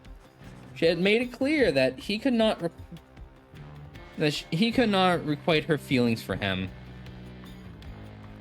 But what could have been a hurtful dismissal only led to a deeper understanding between the two of them. Alright. By and large, Gertrude kept focusing on her work, whether casting small enchantments or imbuing talismans. The work brought her a sense of purpose, as she would say. In the Commonwealth, such services were strictly forbidden, but on the downside, there was a real need for simple luxuries, which competing slug market could not always provide. Thus, Big Gertrude continued to live up to her name. The tales of her days with the Nightwings made her that much more a living legend. I'll get to them after I go through this lot, because these are going to be like the big finale of what happened here. Except for him. He's just a nerd. As the cycle of the rites drew to a close, it grew evident that the chance of freedom from the downside had forever slipped Delbert and Almer Oldheart's grasp. Thus, the exiles of the fate returned to Yomer Valley, where they struggled to get by, as exiles of the downside tend to. Sometime after the rites had ended, Oldheart last heard the news that the Commonwealth had fallen. This was well after the fact, of course, but it brought Delbert great joy. Perhaps his forthright manner had no love for the nation that had cast him down along with his son. Delbert Oldheart passed away peacefully in his sleep before the next new moon. In his final days, he implored his son to undertake the pilgrimage to the scribes. Almer never shared his father's view of the scribes, but respected Delbert's wishes, and so, after a period of mourning, Almer began a new journey. Not a day went by after Almer Oldheart did not think about his father, give thanks to him, and speak to him at morning and night. It would be that the stars yet shone, for Delbert would be among them, smiling down at his son, watching over him and his kin. After the final liberation riot,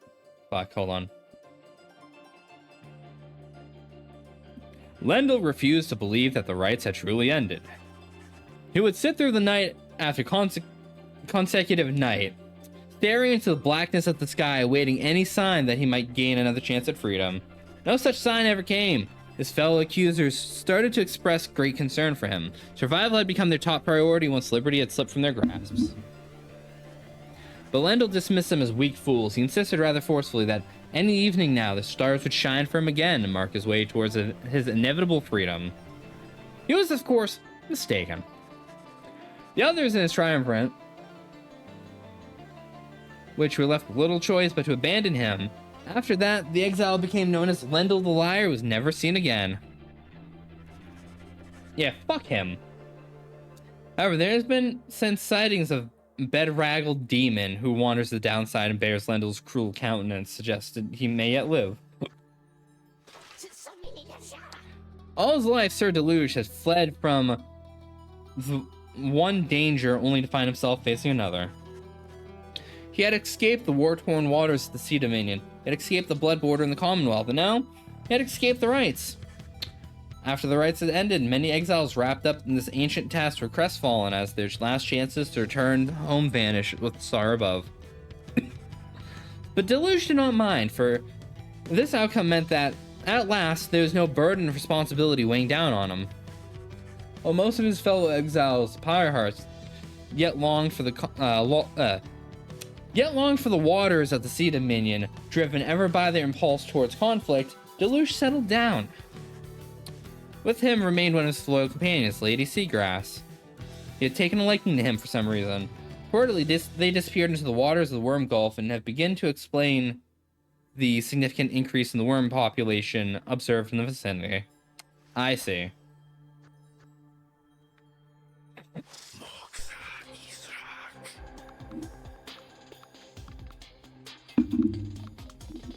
After the cycle of the rites ceased, Witch Umilde returned to the Flagging Hands region, where she sealed herself within the Pit of Millith. There, even her fellow exiles of the Withdrawn allegedly grew unnerved after time and left her to her vile work.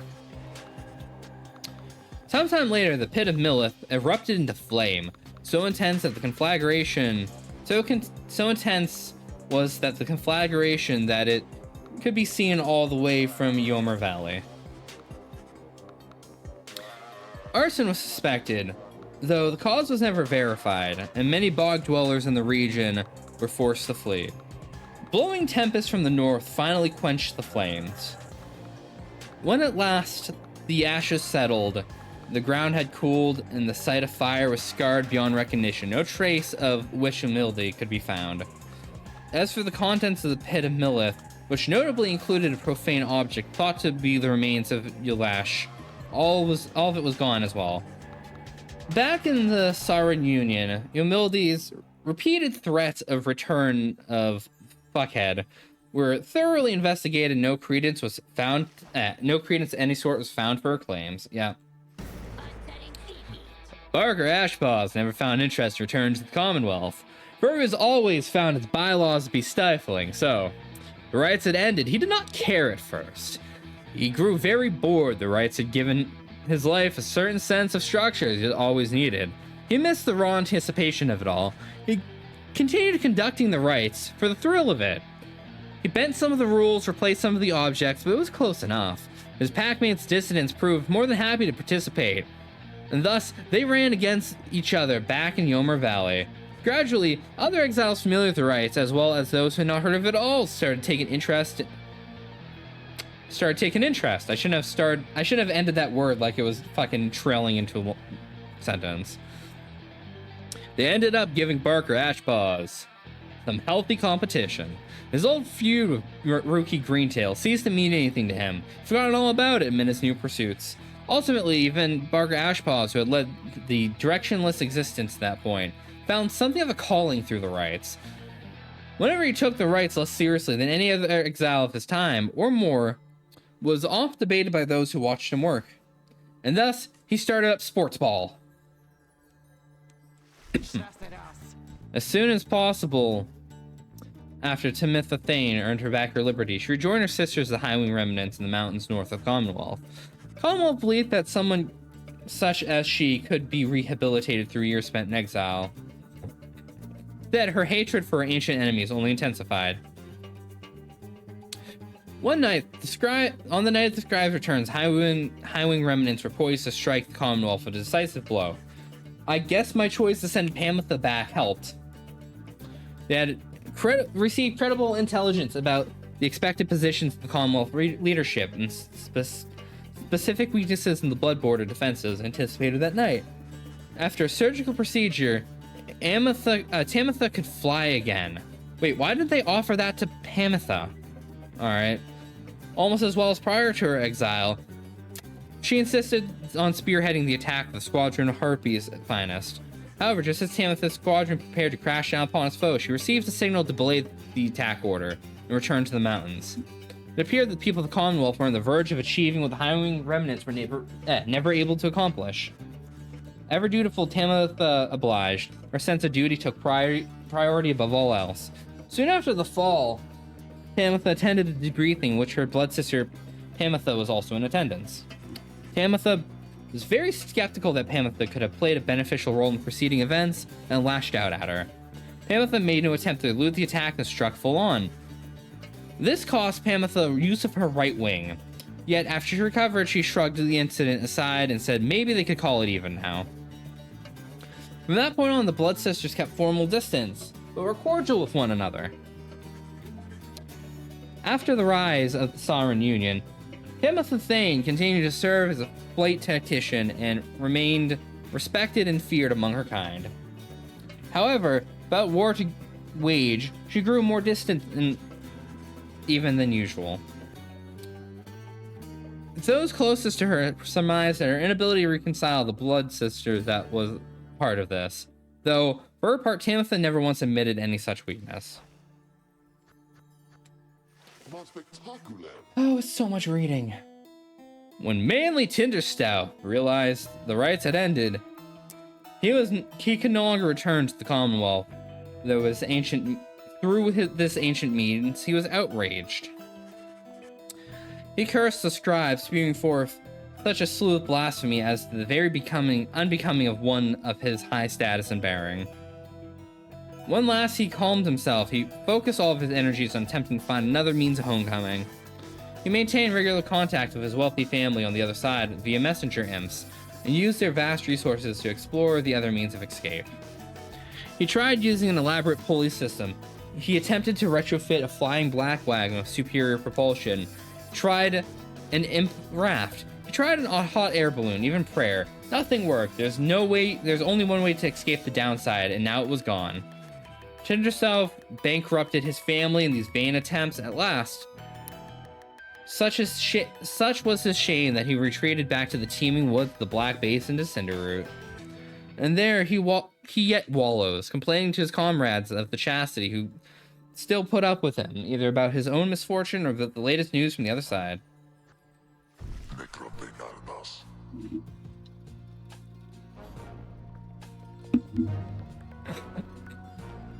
Once it became clear to Ignarius that the rites were drawing to a close, he knew that it was time for him and the Tempest to call it quits. But first, he and the Tempers decided to celebrate, and that they did for many, many nights. The revelry did eventually subside. The exiles parted amicably and went their separate ways. He roamed the downside then, searching for meaning in life, sometimes taking odd jobs requiring his brute strength. He never remained alone for very long. He took on many lovers in his time. However, he sometimes thought about the one called Curly Horns and what became of her. Though his glory days as the most powerful conductor of the rites had long since passed, he always enjoyed the fearsome reputation he had cultivated at that time. When the rites drawn to a close, Slug Market's revenues fell precipitously. Blech. Falcon Ron was forced to liquidate his assets and close up shop.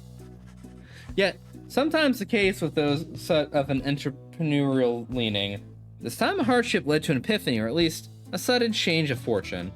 One day, Falcon Ron had a run-in with his messenger, and bearing news from the other side, Ron gave it to one of his remaining trinkets that could not be sold. Following week, the messenger imp returned to him bearing tidy wealth of sum, newly minted coinage from Sovereign Union. Falcon Ron cut a long-term deal with the messenger imp then and there. Though his trade remained a gray area from legal standpoint with the Sovereign Union, the newfound fame the downside caused Falcon Ron's goods to explore in popularity. He later signed an elaborate agreement with Big Bertrude's, found a distribution partner on the other side through Rookie, whose own business had expanded. Eventually, in the Sovereign Union, Falcon Ron's goods are still known for their superior quality, although he assumes no liability for any side effects. Fucker. When the cycle of the rites ceased turning, Volfred Sandalwood turned towards the starless sky and closed his eyes and prayed. It was all he could do at this stage of his plan. He aspired to assemble with liberated exiles representing each of the 8 largest ethnic groups composing of the population of the Commonwealth. They would stand together as a vision of the 8 scribes returned, inspiring the masses to embrace an older set of values from before the Commonwealth had tightened its grip. With the rites ending sooner than expected, I have been reading for an hour straight. With the rites ending sooner than expected, this ideal scenario has become impossible. Sandalwood's own freedom, for instance, was now forfeit, yet the plan did have its contingencies. Fortunately, most of those contingencies did not prove necessary. Word reached him on the nights of the scribe's return that his fellow liberated Nightwings stood together and their voices echoed through the streets. These former exiles, who ought to have disappeared into the ranks of the Commonwealth's own leadership, now stood united with its people, who poured from their homes in solidarity. It was imperative to Sandalwood that this stand against the Commonwealth to be peaceful, but peaceful in its nature, an overwhelming show of popular support that would be more than enough. Ensuring this was his priority, and in the end, the result was self-evident. The plan's goal had been achieved. Sandalwood kept busy after that, as much as possible, providing counsel from afar for those who would be at the forefront of the birth of the Sovereign Union. Of course, being stranded in the downside meant that there's only so much he could do. Resting assured, the future of the nation was in capable hands. Fuck.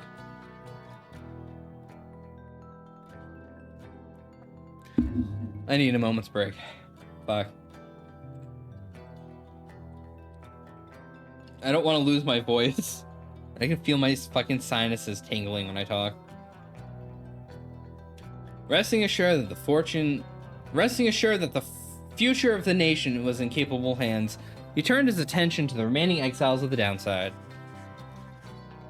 They might never return to that new nation, but at least they could experience its triumphs and its struggles in some vicarious way. So, returned to his old work, writing and printing. As literacy began to spread throughout the Sauron Union too, did the exiles of the downside take to it. For his part, Sandalwood helped to teach many as he could. More than that, he provided the material to read a semi-annual report about the latest events both in the Sauron Union and the downside. This periodical gave many exiles something to look forward to. One of his allies on all this was the imp Tizo, with whom he traveled across the downside. Sandalwood often cited Tizo as wellspring of his own enthusiasm for a brighter future, since such was this creature's spirit.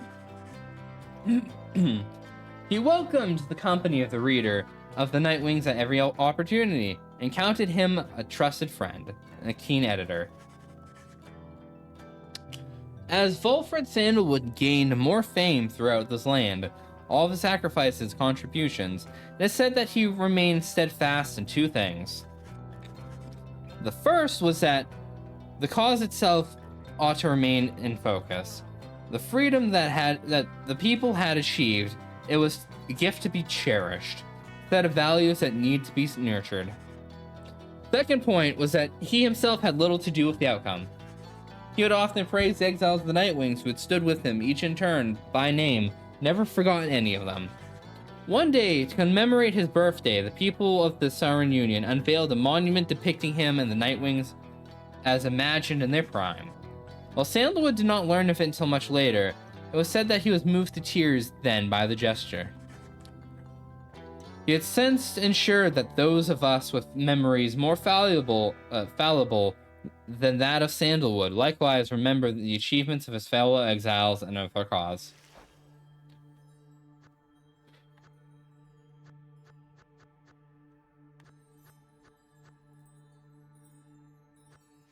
Ulrich. After the Shimmer Pool closed for what would be the last time, Ulrich looked around him, the flickering light of the Nightwing still burning Pyre. He then turned to the fall of Solium, looked up towards the black starless sky. He cursed the 8 scribes then, one after another. After that, he strode forward, towards the waters coursing from Mount Elodial. Without hesitation, cast himself down. Orlick's body was never recovered. A drop from Mount Elodial does not appear survival, though Orlick did survive it once. At the time, however, he was filled with fury that the betrayal he had suffered when his fellow exile claimed his rightful freedom. This time, Orlick was filled with nothingness. He chose to leave the downside in one way he still knew he could. The other Nightwings were witness to this, and never forgot what they saw. Well, that sucks. After the cycle of the rites ceased turning, the lone minstrel bade the remaining Nightwings to the Black Wagon and seek their fortunes elsewhere in the downside. Their parting was heartfelt but brief. He remained there in the summit of Mount Elodial with Celeste, where the two of them would chronicle the final outcome of the cycle. Neither Tariq nor Celeste would ever be seen again. All we know now is that through song attributed to them, some claim these songs originated in taverns of Sauron Union, merely were imbued with weight of folklore. However, the exiles liberated from the downside corroborated each other's claims, and having met this duo presided over the liberation rites. Another folktale suggests that these minstrels were heralds of the scribes, having fulfilled their obligations, they departed the world we knew and rejoined their patrons. Of their famous songs describes another, simpler outcome. The two gave up their duties to the rites in favor of a life that they could share together. Yeah, I knew they were a thing. In any case, they were likely able to remain subject to such verses and such songs. Oh, they were likely to remain. Fuck. For it was they who watched over the rites and ushered in our times.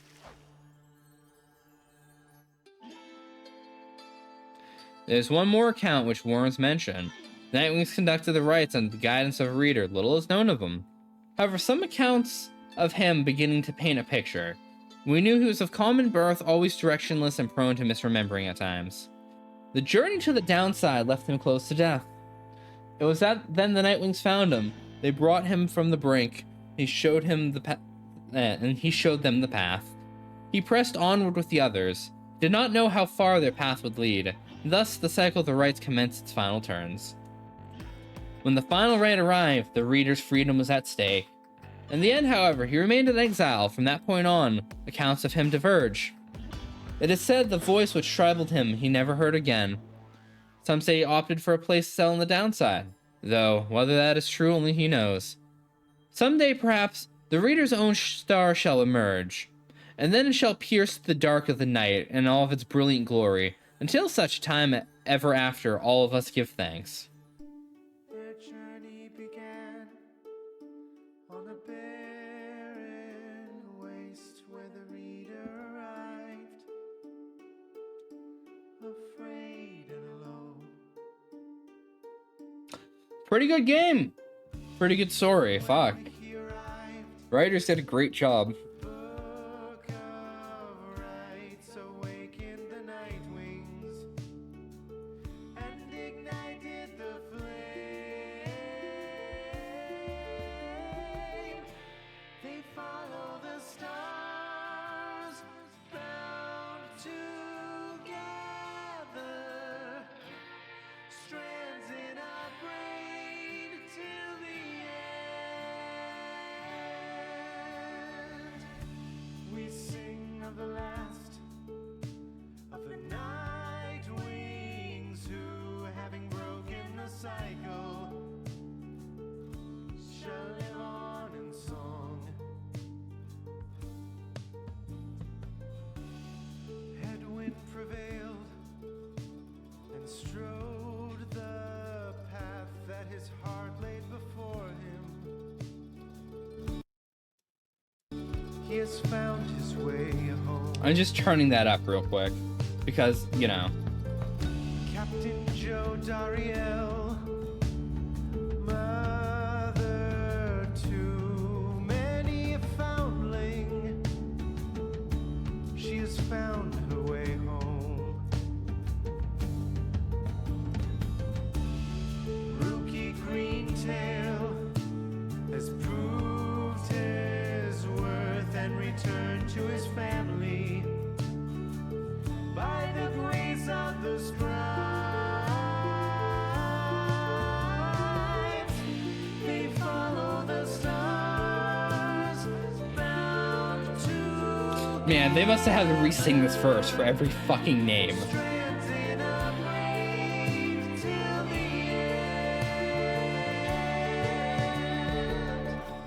The moon-touched girl hears the scribes in the world all around her. Unless I misheard the name Faye there.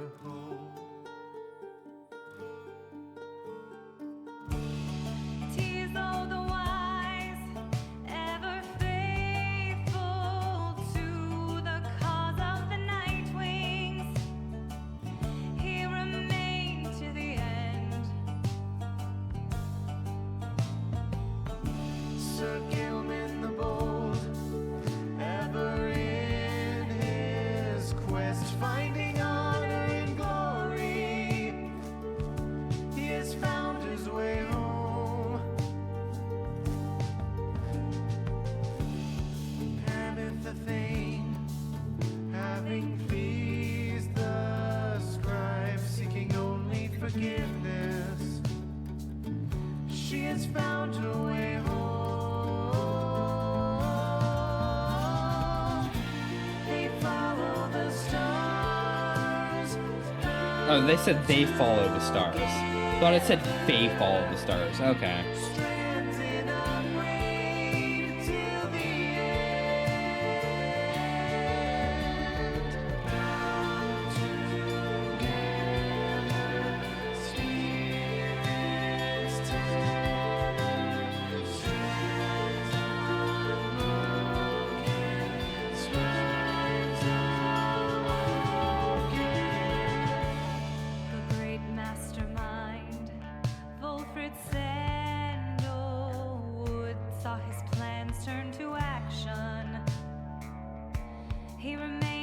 till the end.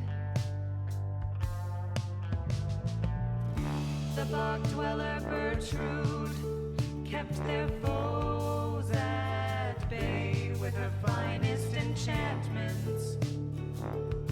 She remained till the end. The reader at last made the night wings whole, having bound them together. He remained till the end. They follow the stars bound together, strands in a braid till the end. They follow the stars bound together, strands in a braid till the end. Honestly, they probably only had to sing 2 versions of this song. As we bid farewell and return to the stars, And then they just mixed them. we shall find our way home.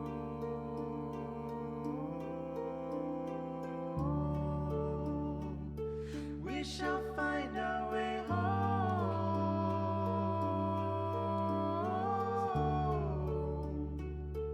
We shall find our way home. Welcome in, Therma. Unfortunately, you came in as things are drawing to a close here.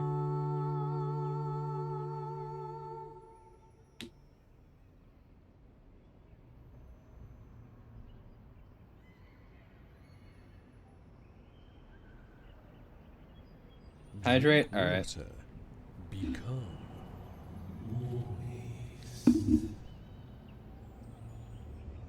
Yeah, I should have been drinking more during the intense hour-long fucking reading session.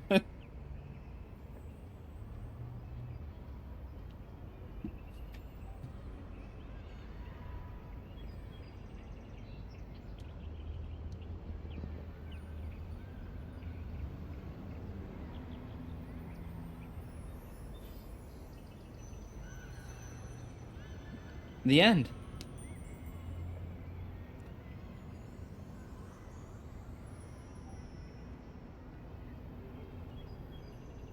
So, this was Supergiant's 3rd title, right? So, the first one, Nightwing's Campaign Mode unlocked. Oh. Oh, that's different. We'll look at that in a moment. Actually, that might have just been the final difficulty. That's fine. First with Bastion, right? Top-down isometric, almost kind of like a twin-stick shooter, almost a hack and slash. Followed by Transistor, which was very much like a very technical game. They refined their art style there. Here, they refined their story. They started doing more and more of, you know, they started into the, when somebody's talking, give them like a cutout you can read, right? Like, turn it more to a visual novel with gameplay aspects.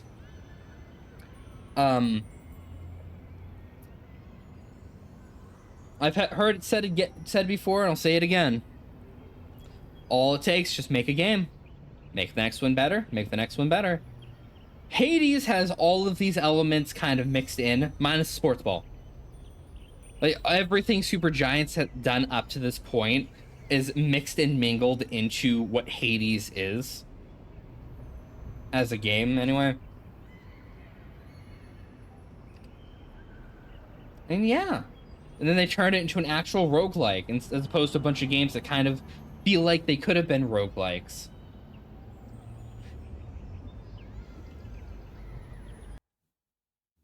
That was Hades, and that was Hades. That was Pyre. I guess we start Hades tomorrow, unless I take a break to play a horror game or 2. Hades is definitely on the table. It is coming soon. I might even just say fuck it and power through Persona before starting Hades. As well as, of course, we're probably going to see V Rising one of these nights this week. We'll see. We'll figure it out. But for now, that's me. That's it. We're done here. Good game. Had fun. Enjoyed myself. Read a lot. Fucked up a lot. Fumbled a lot. It was certainly a thing. Let's read out. I might actually return tomorrow with some fucking Bloodborne cart.